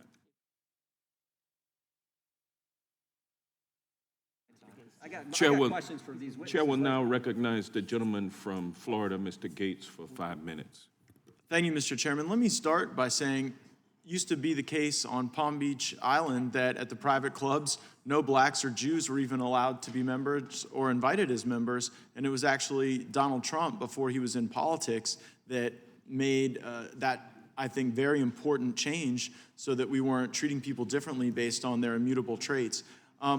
I also want to say on the subject of this hearing, when it comes to Supreme Court ethics and guardrails, I am supportive of bipartisan efforts to have some sort of an ethics construct on the court. I don't understand why Congress is subject to ethics rules, the executive is subject to ethics rules, but what, because we put a black robe on somebody and give them a lifetime appointment, all of a sudden, when they fail to enact their own ethics rules, we just allow that to occur? And to my friends on the right, like, if you can buy off Supreme Court justices, the left is definitely going to end up being way better at that than we are. And so I would suggest in the next Congress, when this is more than just a theatrical exercise, we actually work together on opportunities to have strong ethics requirements that enhance the public perception of the court. I yield the remainder of my time to Mr. Jordan. The gentleman for yielding. Mr. Schenck, how did the New York Times get the story? They called me and asked me to confirm facts surrounding what they had heard about a 2014 leak of the Hobby Lobby decision. What prompted them to call you? They said they had learned some facts about the case, and they were asking me if it was true. From whom? They did not, the reporters did not tell me from whom they learned it. Just out of the clear blue sky, they come say, hey, did Ms. Wright at a dinner party hear from Justice Alito the outcome of a pending case, in particular the Hobby Lobby case, and did she call you? How did they know the facts? The alleged facts, because they're not facts. I don't think it happened. That was not the question they asked me. The first call from reporter Jody Cantor, I think it was something along the lines of, we are aware of a possible prior leak and that you were involved, and can we ask you some questions about that? It was words to that effect. And what did you say then? I said I was not prepared to talk about that. Okay, but then you've subsequently talked to the New York Times, so when did you call them back? It was probably days to, I would say certainly multiple days. I was very conflicted. I wanted to keep this a private matter. I did not intend to go public with it. Do you remember the date that you did call the New York Times back and tell them the alleged story that you've shared here today? It may have been late May. I would have to consult my notes on that. Well, let me ask it this way. You said this to the New York Times after the actual leak of the Dobbs opinion. Let me think about that for a minute, Congressman. I'm trying to figure out where it fits in. You have the Dobbs leak on May 2nd. You write a letter to the Chief Justice of the Supreme Court, Justice Roberts, on June 7th. When did you talk to the New York Times? Sometime, I would have to check again, but it was sometime in late May to early June. So before you sent so it was more important to talk to the press about this leak than it was to put the court on notice as something that's so egregious that you're here today testifying in front of Congress. Oh, I was in great turmoil about the whole matter, Congressman. I was literally praying on it. I was agonizing over it, Well, I appreciate wondering that. what I should do about Prayer is it. important. I appreciate that. But you did it before you sent the letter to the Chief Justice. Off the record, strictly off the record, I did answer some questions. Well, now we're talking off the record. Why off the record? If it's so darn important, you're praying for it, why not just tell them? More importantly, if you really want this to happen, why not go to the Chief Justice first? Why not go to the court first? If you're so concerned, this is so egregious, we got to come forward, even though, why not do that? But no, you said, I'm going to go off the record with the New York Times. I wonder, Mr. Jordan, have you ever dealt with the Chief Justice? I wasn't sure I wanted to get called in by the Chief Justice. I have to do a call with the Chief Justice. We do a call where we talk about the courts and the whole system. Well, Mr. Jordan, maybe the reason that he was off the record then is because there was no book deal. Maybe. My time is expired. Could I ask just to hear your comment, Mr. Gates? I couldn't hear it. I'm so sorry. Yeah, maybe a book deal was there was no book deal. a motivator. No, absolutely no book deal. There is no book deal, no Gentleman's consideration time has of a book deal. expired. We'll now go to the gentleman from California, Mr. Liu, for 5 minutes. Thank you, Mr. Chair. I heard some disturbing comments from my colleagues across the aisle today that somehow we need to not criticize the Supreme Court and we need to not attack the legitimacy. That's just absolutely wrong. We are co-equal branches of government. Our job is to conduct oversight over the other branches of government, including the Supreme Court. And if they have self-inflicted wounds, if they do bad things, it's our job to criticize them and to show that to the public. And we are not here to prop up institutions if they don't deserve to be. Now, one reason the United States Supreme Court is at its lowest approval rating in U.S. history is because multiple Supreme Court justices lied to the American people. So I have some questions for Professor Frederickson. These justices lied during their confirmation hearings, and this is how we know. In the Dobbs majority opinion, the majority states that Roe was egregiously wrong from the start. Justices Gorsuch and Kavanaugh signed under that opinion. They had to know at the time of the confirmation hearings that Roe was egregiously wrong from the start. So, Professor Frederickson, did Justice Kavanaugh tell the American people under oath during his confirmation hearings that Roe was egregiously wrong from the start? No, I don't believe so. Did Justice Gorsuch tell the American people that he believed Roe was egregiously wrong from the start? No, I don't believe so. In fact, they did exactly the opposite. Justices Kavanaugh and Gorsuch went out of their way to assure the United States senators under oath and the American people that they viewed Roe as settled precedent. In fact, he told Senator Lindsey Graham that he would have walked out the door had Trump asked him to overturn Roe. And this was just Justice Gorsuch said. I would tell you that Roe v. Wade, decided in 1973, is a precedent of the United States Supreme Court. It has been reaffirmed. A good judge will consider it as a precedent of the U.S. Supreme Court, worthy as treatment of precedent like any other. He did not say Roe was egregiously wrong from the start.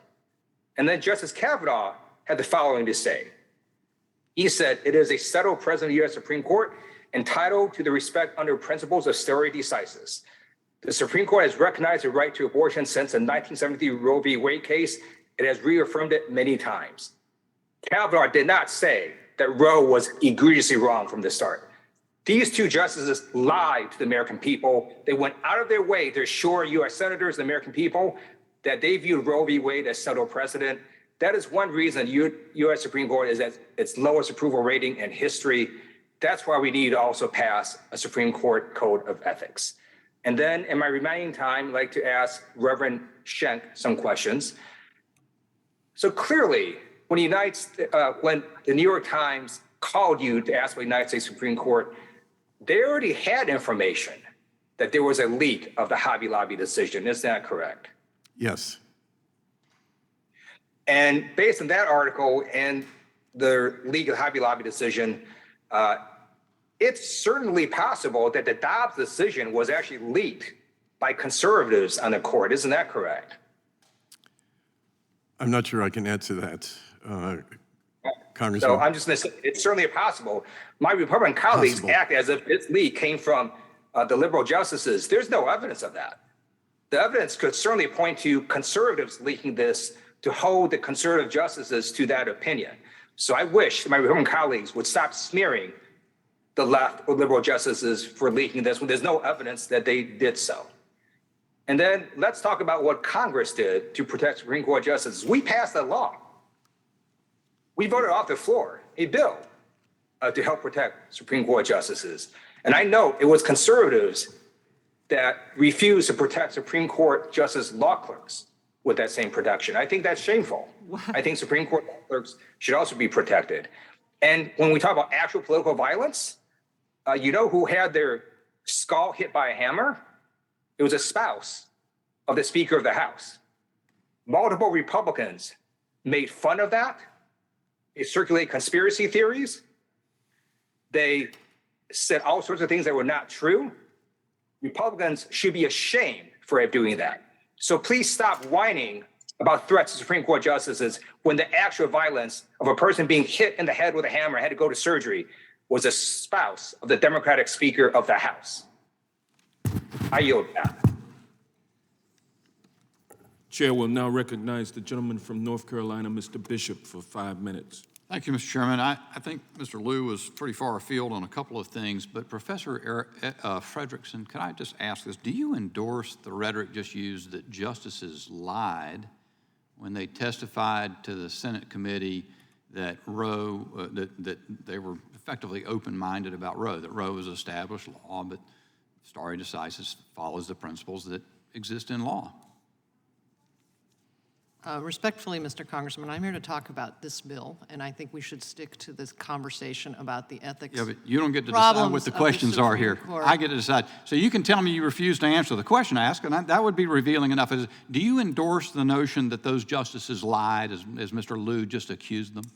I have no idea whether they lied or whether they simply changed their minds, because as Reverend Schenck said earlier, we don't know what's going on inside their minds. Isn't it correct? They certainly did. Isn't it correct? Change positions quite radically. Isn't it correct that a judge reserves judgment on an issue to come before them until that case is presented? Isn't that the proper approach for a judge? Indeed. However, when they're asked about whether there is existing precedent, they're also generally would confirm that there is existing precedent, and if they say they're going to abide by it, one would assume they would abide by it. Do you think it's ethical to smear a justice by confusing the public about that, by suggesting that justices in being examined by a Senate committee are lying when they're in fact reserving judgment as to an issue that's not yet presented? I think, unfortunately, the biggest ethics smear for Supreme Court justices right now is all of the information that's been coming out about the trips. Right, but you're now answering something else. I asked you if what I proposed to you is ethical. Is it ethical to smear a justice by doing that? You asked me whether the public would consider those to be ethics problem if we were No, that's not what I asked you. The perception of the public. I'll reclaim my time. If you're not going to answer my question, let me move to Mr. Schenck. Mr. Schenck, in a blog post you wrote recently, it's up here on the, I'm sure you've seen it today. It says, in my 64 plus years, I've not only believed a fair number of consequential lies, I've promulgated them. And although the chairman said it was unseemly in some way, before the chairman said that, Mr. Jordan rather devastatingly cross-examined you about a claim you made in your book. So you've proclaimed that you are a liar, or you have been a liar. Do you think it's ethical for this committee, for the majority of this committee, to bring an inveterate? Who's whispering in your ear? Mr. Schenck, who is it who's whispering in your ear as you're testifying? My counsel. That's your lawyer? So he's advising you in your ear while you're getting this question. Okay, just wanted to... No, absolutely, just want to know who's whispering in your ear as you're... Sure. Do you think it's ethical for the majority of this committee to bring someone who is professed to have been a liar, has been demonstrated to be a liar, to cast aspersions on a Supreme Court justice for the purpose of bringing the court into disrepute? Congressman, some members of this committee with whom I've spent time in prayer, Bible study, many visits. There are members of this committee who have visited my headquarters building on numerous occasions to participate in events there, know that all during the years that I was an advocate for certain causes, I was a passionate believer in them. At this stage of my life and in this, at this part of my journey, I look back and realize that many of the things I promulgated were not true. So did you know at the time they weren't true? I did not know at the time. Okay, so you did not know the difference between the truth and a lie. And one of them... Let me ask you this question. The thing that you say that you did, you encouraged wealthy donors to insinuate themselves with Supreme Court justices in hopes of influencing them. Was that unethical? I'm not an expert on judicial ethics. I don't know anything actually I didn't set any preconditions. Was it unethical? Ethics, can you say that that was an unethical thing to do? It violated Christian ethics. Okay. So all right. And you're the person that they decided to bring in here as a witness. That says a lot. You know, I think to Mr. Gates's point earlier, I don't know exactly how the Supreme Court ought to have a code of ethics or whether it'll change something important. I do think a lot of people want to use it tactically to prevent them from doing their jobs, but nothing's new here over the hearings we've had before except Mr. Schenck's testimony. And the witness they decided to bring in speaks for itself. I yield back.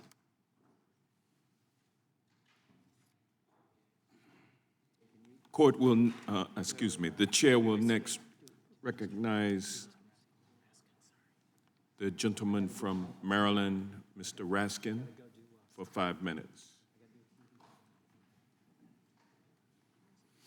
Thank you, Mr. Chairman.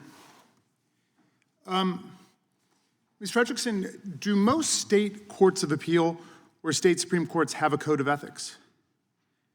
Yes, I believe most courts in the world have a code of ethics. So the high courts of countries in Europe and Asia and Africa would be governed by a code of ethics? So I understand, yes. Do you recognize this quote? No man is allowed to be a judge in his own case or cause because his interest would certainly bias his judgment and not improbably corrupt his integrity. Yes, indeed. Where is that from? Well, it comes from the Latin, no man may be a judge of his own cause. And this is James Madison's statement in the Federalist Papers in Federalist 10, defining this as a cardinal principle of our law. So leaving aside the questions of the leaks and this witness and so on, do you think it should be something that everybody across the country should be able to accept, that the Supreme Court of the United States should be governed by a code of ethics? Indeed, I do. And I think, I was heartened by Mr. Gates's comments, and I understand that Mr. Issa in the past has also supported legislation that would impose ethics obligations on the court. Is there anyone on the panel who disagrees with what Mr. Gates said a few moments ago, that this court should undertake a rigorous examination of how we can arrive at a serious code of ethics for the Supreme Court? Does anybody disagree? No, okay. No? All right, let the record reflect that. Now, Mr. Schenck, they call you a liar, they call you deceitful, they call you manipulative, exploitative, and so on. I take it that they weren't calling you that when you were in service of the right-wing religious agenda, though, right? Or were these same forces attacking you then? No, Mr. Askin. In fact, I enjoyed quite a bit of support from some of those same voices. In fact, you were part of that right-wing religious movement, weren't you? I was. Okay, and for how long were you part of that movement? 35 years. So, whatever your character is, you might be considered by some to be a saint, you might be considered by some to be Satan's spawn, or you might be considered to be a normal person with virtues and vices and strengths and flaws. But in any event, has your character changed over the course of your life? No, Mr. Askin, I think I've been consistent. I have been through some marked changes I describe as conversions that I think are important along the path. Well, explain the conversion that would help us understand why people who would ordinarily be embracing you, if you were still saying the same things you were saying for many decades, are now attacking you. What was the conversion you went through that's made them turn on you? Because we've seen this many times in this committee and next door in the Oversight Committee. I remember when Michael Cohen came and he was Donald Trump's loyal, sycophantic, obsequious lawyer for years and years and years, and they all defended him. And then when he said, I can't take it anymore, I'm going to tell the truth about Donald Trump, they turned on him, and then suddenly they discovered he was a liar, he was deceitful, he was manipulative. So what happened to you? For the last few years of my teen years and the entirety of my adult life, I have been a committed evangelical Christian. What I came to see in the last 12 years was how my faith and that of the community that I've been a part of all these years was politically co-opted in what I call a Faustian pact with the Republican Party. And when my eyes were open to that, it changed my opinion on many things, including the stand I had taken on abortion. Okay, so you didn't want to be part of the co-optation, you didn't want to be part of the political exploitation, you don't want to be part of the political domination anymore. And whether people think you're the greatest hit in the world or the biggest jerk, this is a sincere religious revelation that you've had. Is that right? This is sincere in terms of your religious conviction. Yes, sir. Okay, and the people who never attacked you before are suddenly attacking you now. Is that right? That's right. Mr. Chairman, I yield back. Thank you. Mr. Chairman. Gentleman is recognized. To be recognized for unanimous consent request, ask unanimous consent to submit for the record the letters of Reverend Dr. Mike D. Crowder, Senior Pastor at Christian Life Center in Layton, Utah, about Mr. Schenck, and the statement of Father Frank Pavone, National Director of Priests for Life. Without objection, so ordered.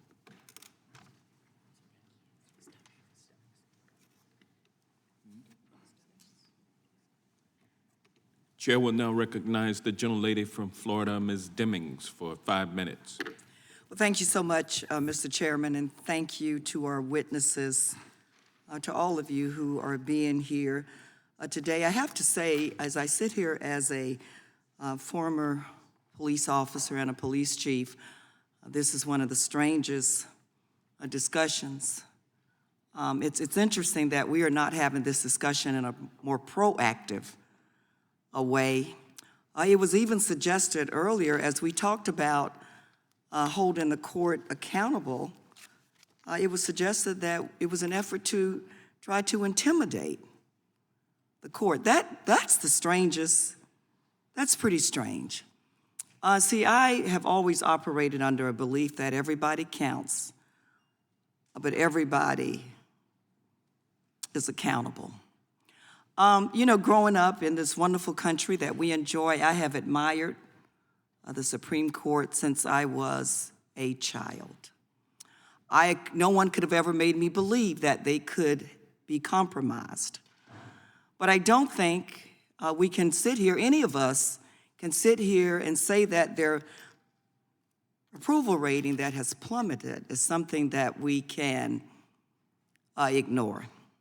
I think about some of the landmark decisions, certainly as a person growing up in Florida and as a law enforcement officer like Miranda versus Arizona.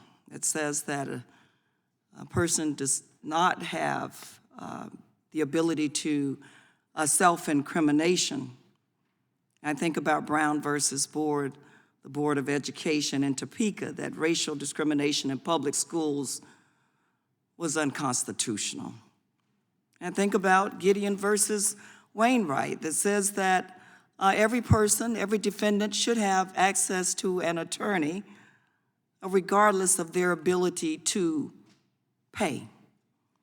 That's the America that I support, and that's the Supreme Court that I remember. Whether you're looking back in history or we're moving forward, we should be very concerned about what's going on in the court, the final arbiter of decisions that come before the court, decisions that affect people's lives. America, as they have in these cases, and as they should be able today and moving forward, should be able to depend and have full confidence in the Supreme Court. You know, as a former police chief, the most junior police officer on the force was subject to a code of ethics.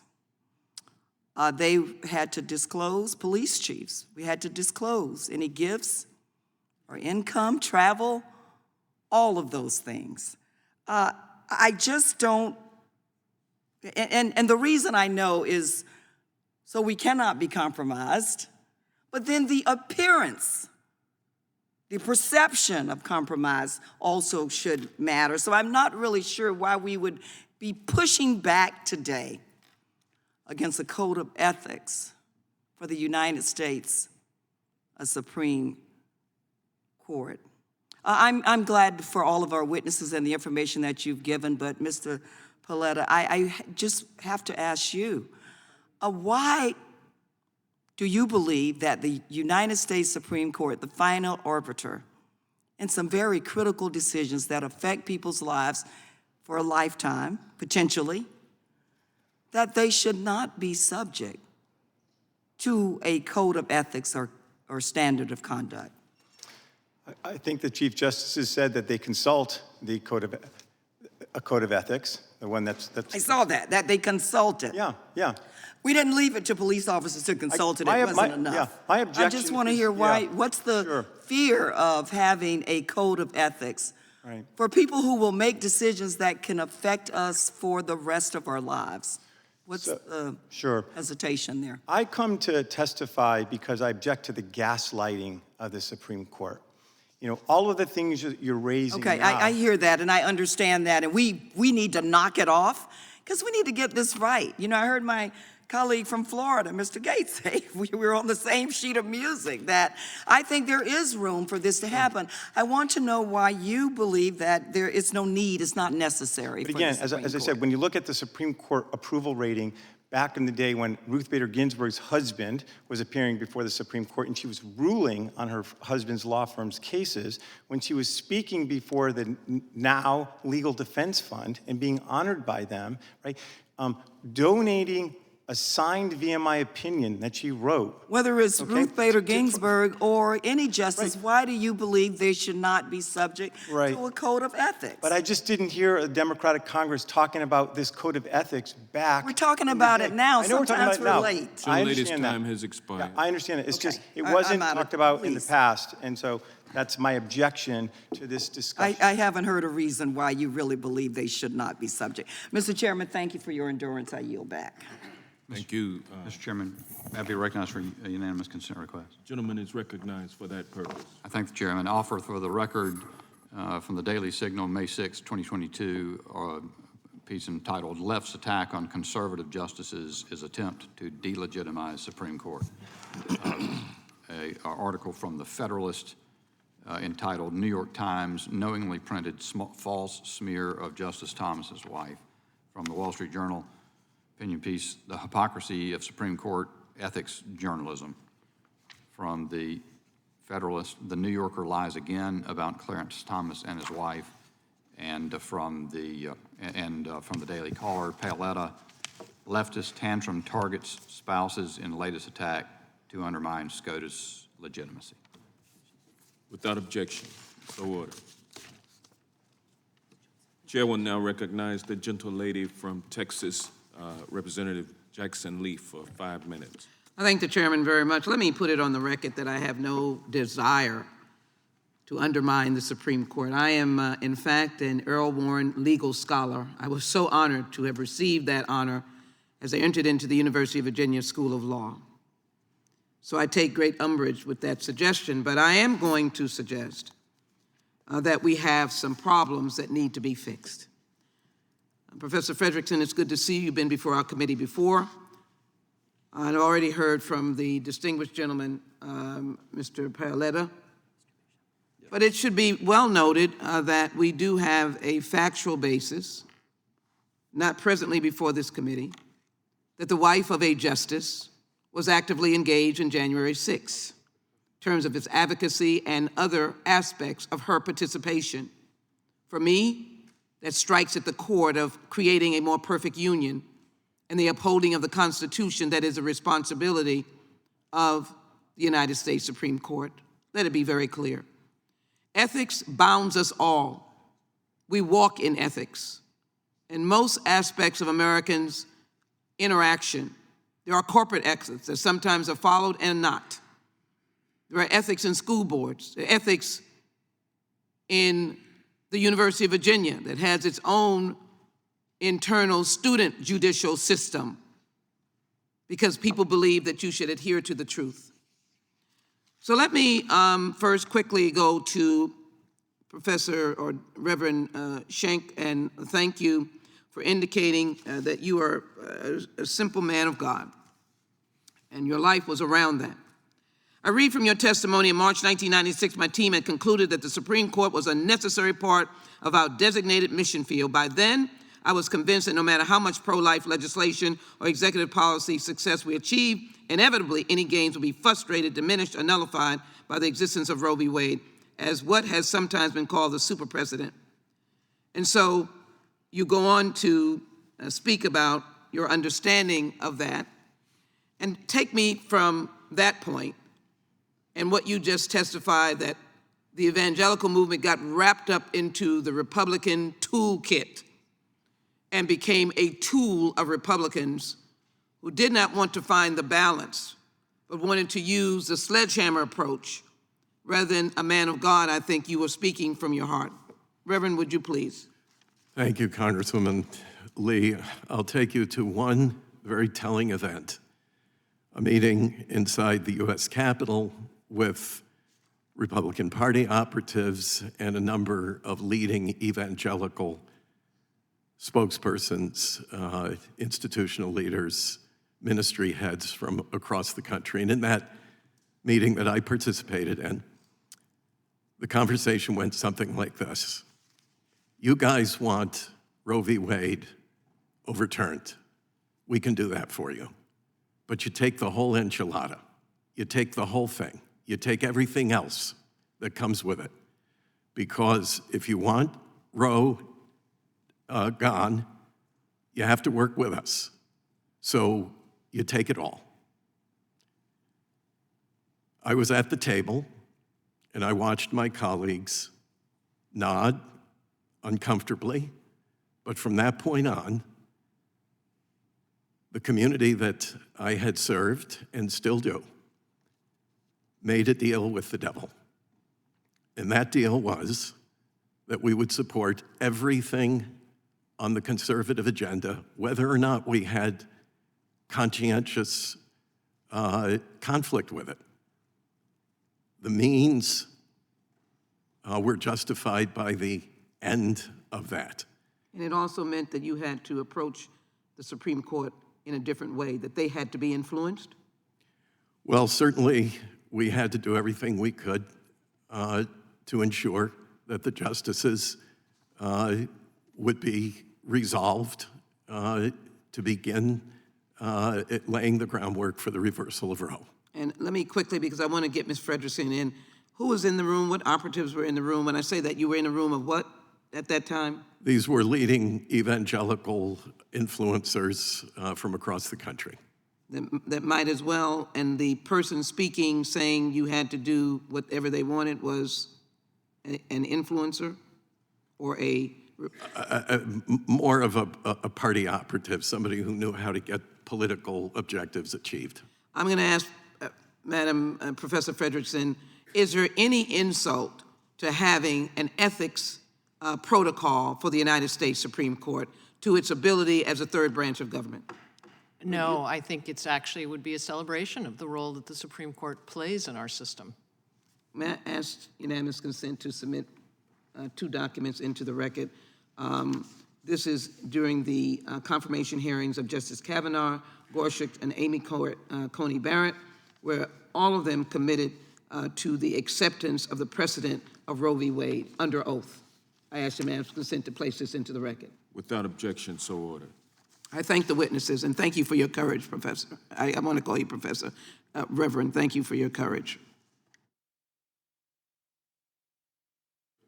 Chair will now recognize the gentle lady from Georgia, Representative McBath, for 5 minutes.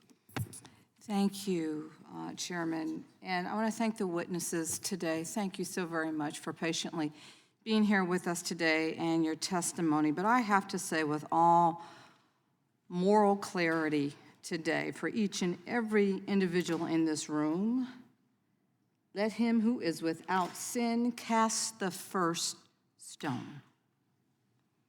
And Reverend Schenck, you and I have had the pleasure to meet almost 10 years ago, and long before I had ever even considered running for Congress.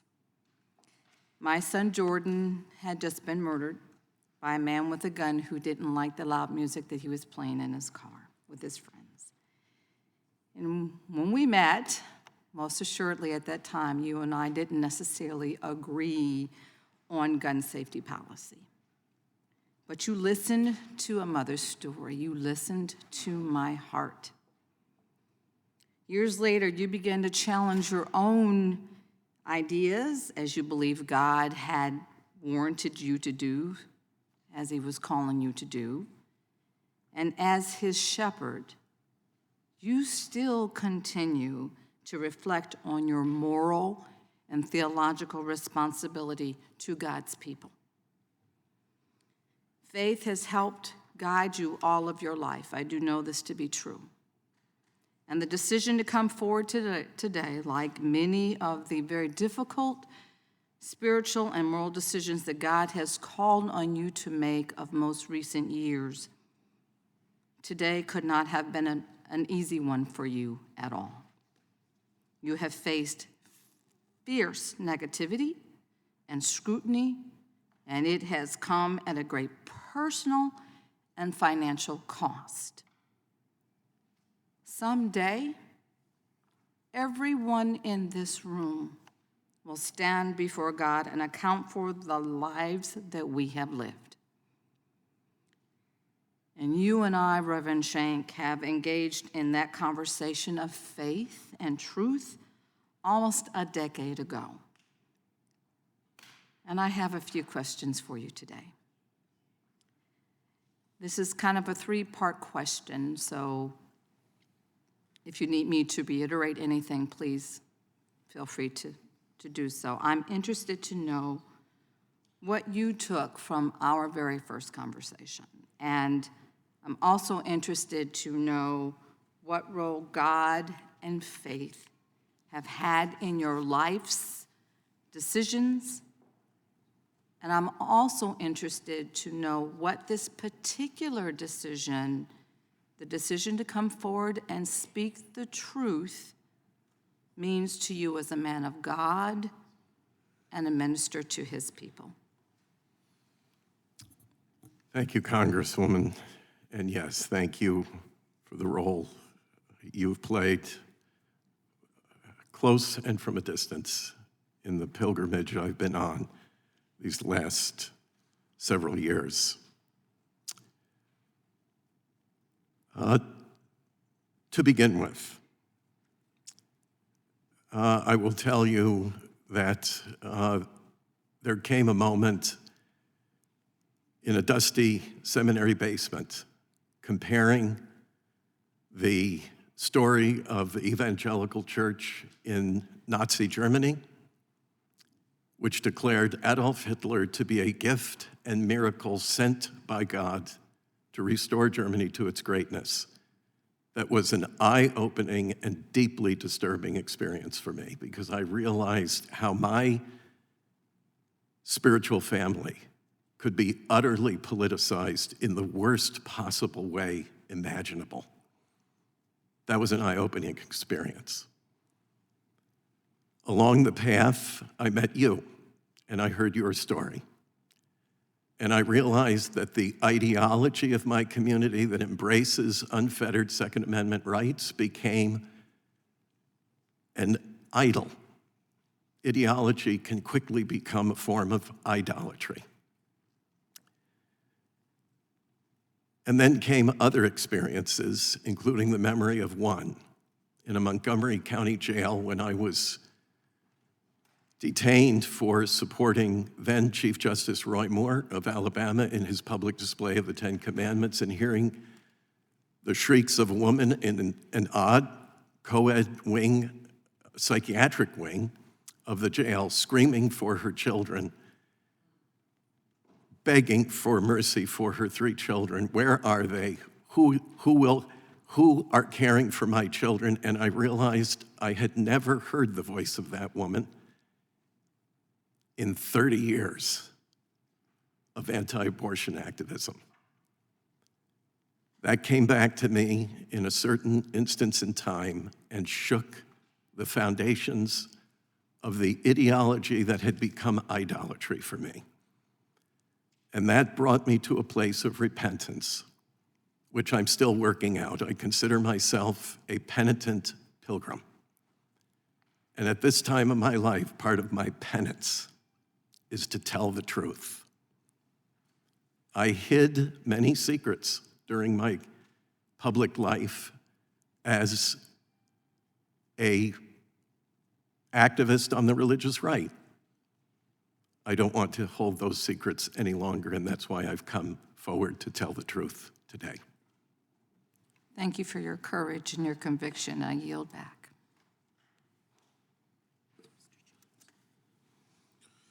Chair now recognizes the gentleman from New York, Mr. Jones, for 5 minutes. Thank you, Chairman. During oral argument this week in a case called 303 Creative, which threatens to undermine the rights of LGBTQ people in our economy to not be discriminated against, Justice Alito joked about black children dressing up in KKK costumes. His remarks caused many Americans to question his mental fitness. But even before his antics this week, Americans had reason to question his integrity. On November 19th, the New York Times published a bombshell report describing credible allegations that Justice Alito leaked both the outcome and the authorship of the court's 2014 opinion in Hobby Lobby to Gail and Don Wright of Centerville, Ohio. The Wrights were far-right donors to the Supreme Court Historical Society who were actually secret operatives for a radical anti-abortion group called Faith in Action. The mission of the Wrights and other operatives trained by Faith in Action was to ingratiate themselves with those justices who proved amenable, the Alitos, the Thomases, the Scalias, go figure, in order to influence Supreme Court decisions. The president of Faith in Action, who I'm grateful is testifying today, the former president, at the time called those operatives stealth missionaries, and their strategy worked. The Wrights became close friends of the Alitos, and they dined in each other's homes. Sam and Martha Ann Alito even vacationed with Gail and Don Wright at their home in Jackson Hole, Wyoming, which sounds incredible, by the way. I've never gone skiing in Jackson Hole. In clear evidence that Hobby Lobby, the results specifically, had been leaked, and the author of it had been leaked, the New York Times described several contemporaneous emails and conversations from 2014, which confirmed that today's key witness, Reverend Schenck, was indeed aware of the outcome of the Hobby Lobby opinion and the identity of its author. The only way he could have known this is if Justice Alito had indeed leaked this information to Gail and Don Wright. That is common sense. And Justice Alito's hypocrisy, as well as the hypocrisy of some of my colleagues on this committee today, astounds me. It astounds me. And that is because in October of this year, while speaking at an event commissioned by the right-wing Heritage Foundation, Justice Alito referred to the leak of his draft opinion in Dobbs as a, quote, great betrayal of trust. A great betrayal of trust. Will Justice Alito use these same words to describe his own leak of the Supreme Court's decision in Hobby Lobby? And with this new information, why should any of us believe that he wasn't the person who leaked the Dobbs opinion? Again, more likely than not, given the evidence that we have before us. Justice Alito went on to say that, quote, someone crosses an important line when they say that the court is acting in a way that is illegitimate, and that he did not think anyone in a position of authority, quote, should make that claim lightly. Well, Justice Alito, your conduct as a member of the Supreme Court is directly responsible for the American public increasingly viewing the Supreme Court, unfortunately, as illegitimate. Keep up what you're doing. It's making a difference. Justice Thomas told Reverend Schenck. Reverend Schenck, thank you for your candor today. I know this has been very difficult, and you wouldn't be the first witness who my Republican colleagues have cast unfair aspersions on, but it's still shocking to hear some of the things that they're saying about you today and that they have said about you today, because you were just their friend a few years ago in their eyes. What do you think Justice Thomas meant when he said that it's making a difference, the work that you were doing? The context of that, Congressman, was the work I had been doing introducing the individuals I referred to as stealth missionaries into the life of the court. I saw Justice Thomas in the hallway of the court, and he made a point to signal to me, and he said, keep up your good work.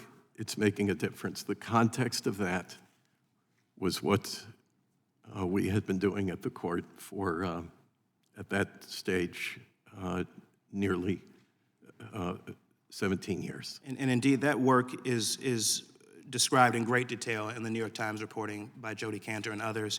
In the limited time I have left, I would just make the following observation. This committee has requested time and time again a representative from the Supreme Court to opine, to provide testimony on a variety of questions bearing on the ethics and the need for ethics reform at the court. In October 2021, the Chief Justice failed to send a representative to testify at our hearing on judicial ethics and transparency. In March of 2022, the Chief Justice failed to send a witness for this committee's hearing on workplace protections for judicial employees. And yet again, in April 2022, after other bombshell reporting regarding the violation of the recusal statute by Justice Thomas pertaining to his wife's far-right activism trying to overturn the presidential election and his continued insistence on ruling in matters relating to January 6th, the Supreme Court and Chief Justice Roberts in particular failed to send a witness. Gentleman's so time I has would just expired. conclude, Mr. Chairman, by saying that this is on Justice Roberts to finally do something about the crisis of legitimacy at the court. The buck stops with him. Thank you. I yield.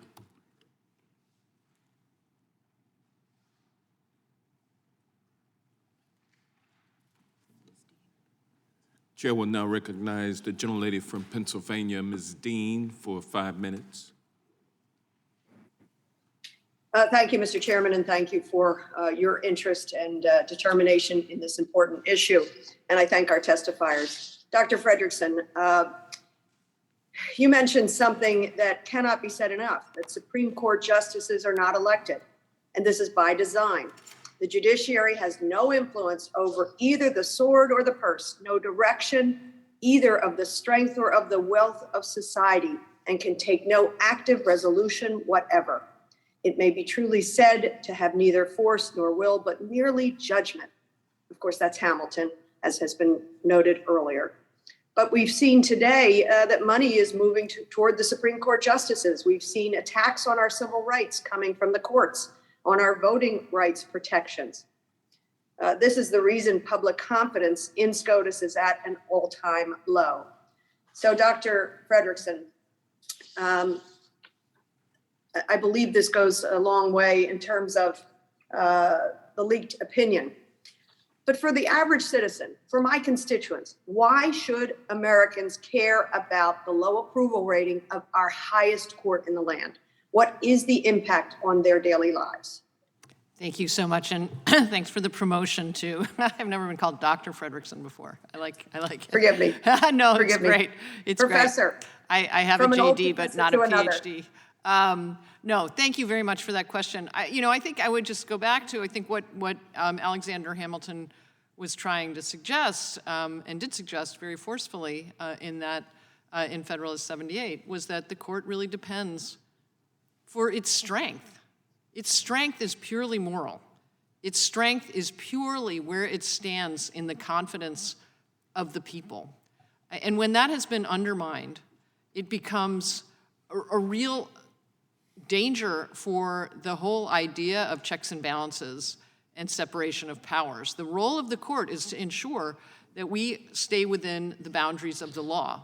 But they have, only way that they can enforce that is by respect for their rulings. And I would also evoke James Madison, who Mr. Raskin mentioned, other author of the Federalist Papers, who talked about checks and balances and the importance and the fact that there are only parchment barriers in between the branches, and that the way to actually really effectuate the checks and balances that are inherent in separation of powers is through the ability of each branch to oversee the others. And that's why I think it is very critical that this committee is undertaking this project. And again, thank Mr. Johnson for this legislation.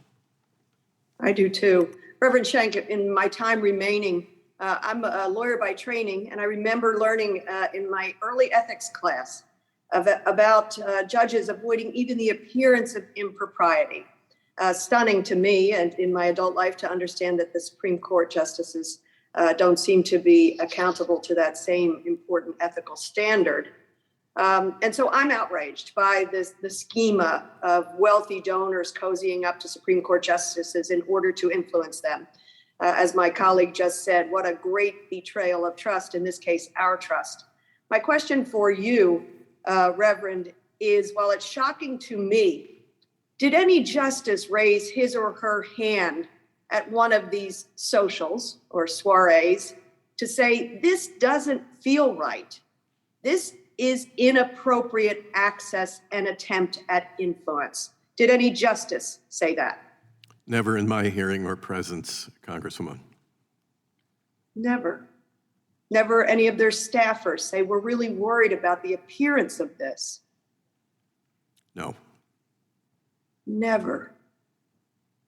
I would say that there's an awful lot on these justices.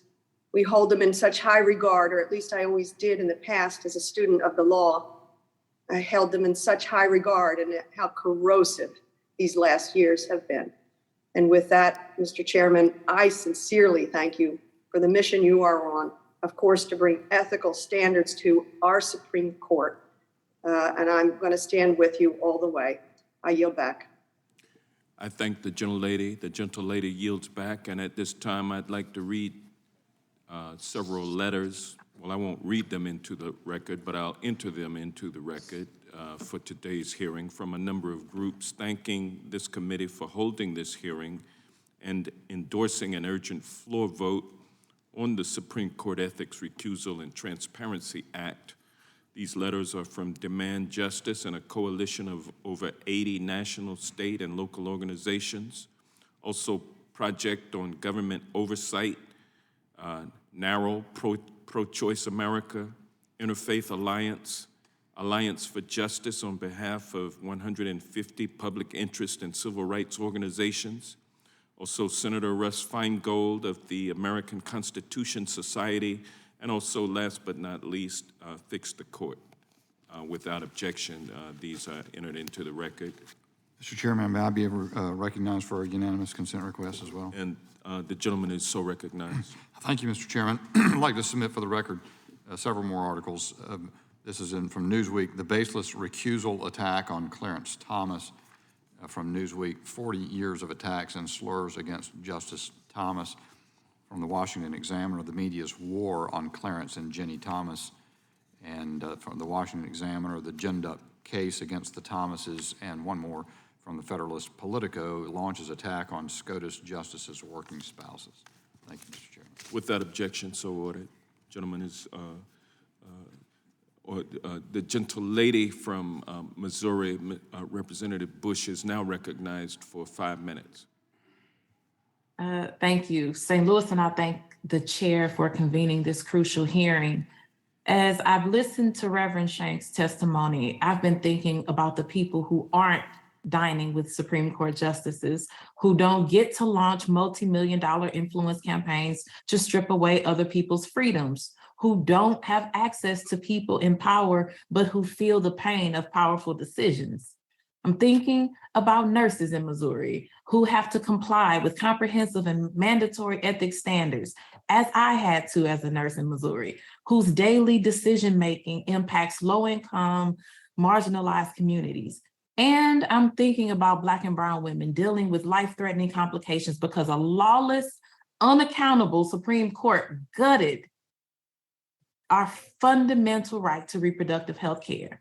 So when we talk about the Supreme Court, we're talking about life or death issues, especially for Black families like those in St. Louis.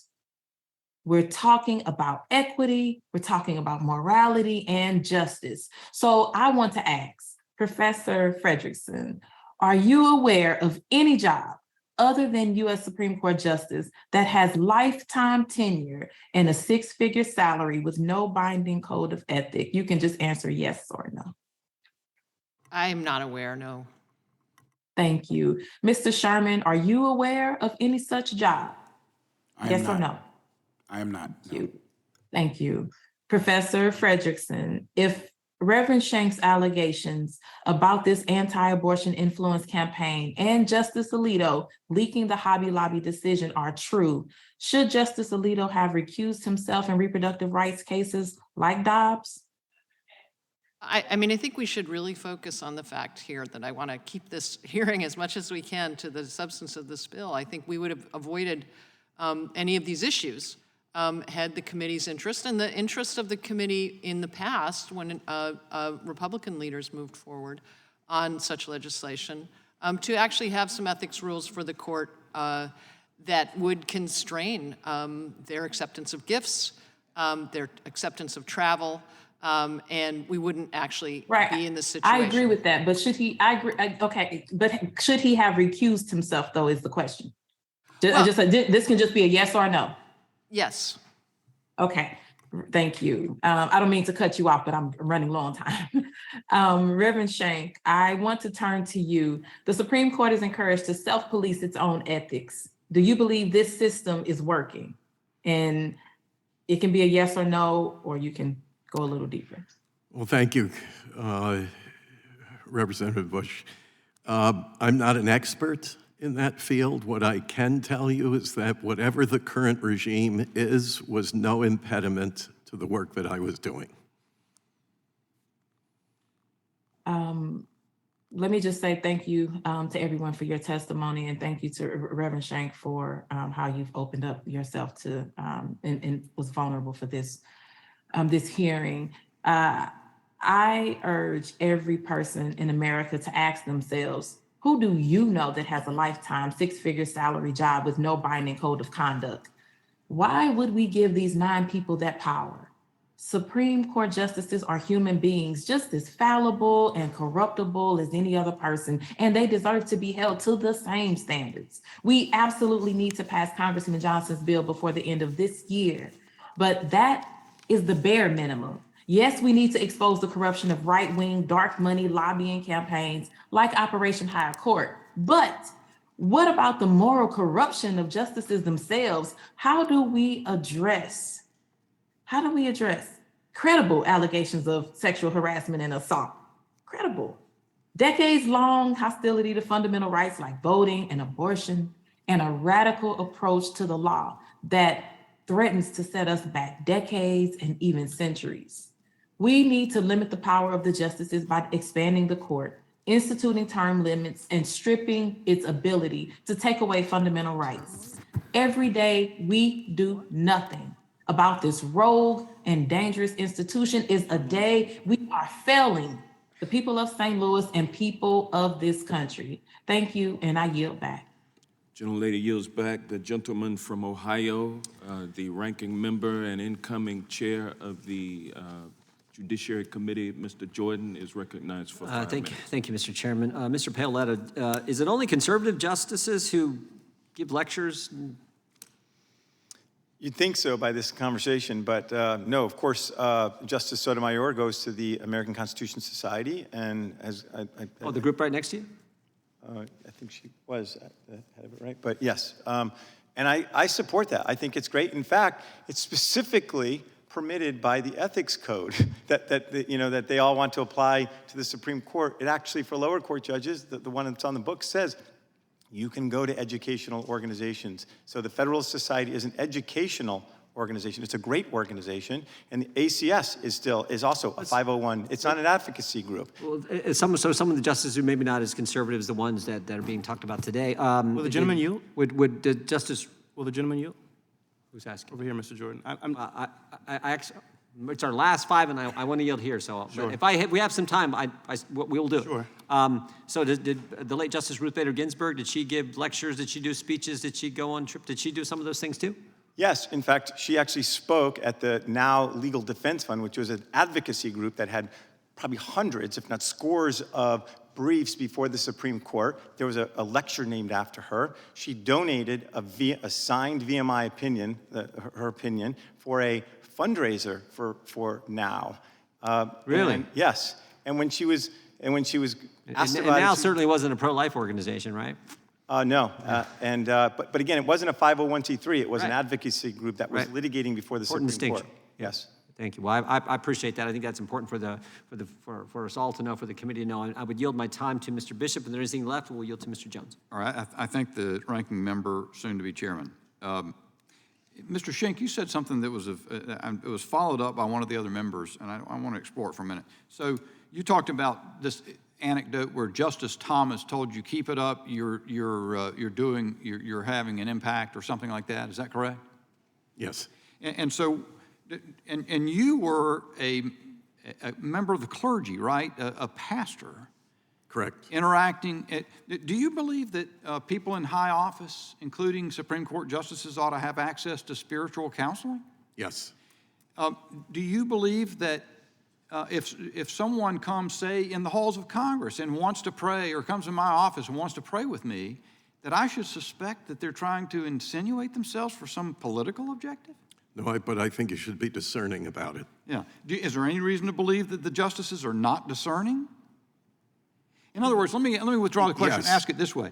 If Justice Thomas says, you're having an impact, keep it up, wouldn't it be a fair interpretation of that statement to be you're prayers for us. You're gathering with us to console us and offer prayer and bring prayer.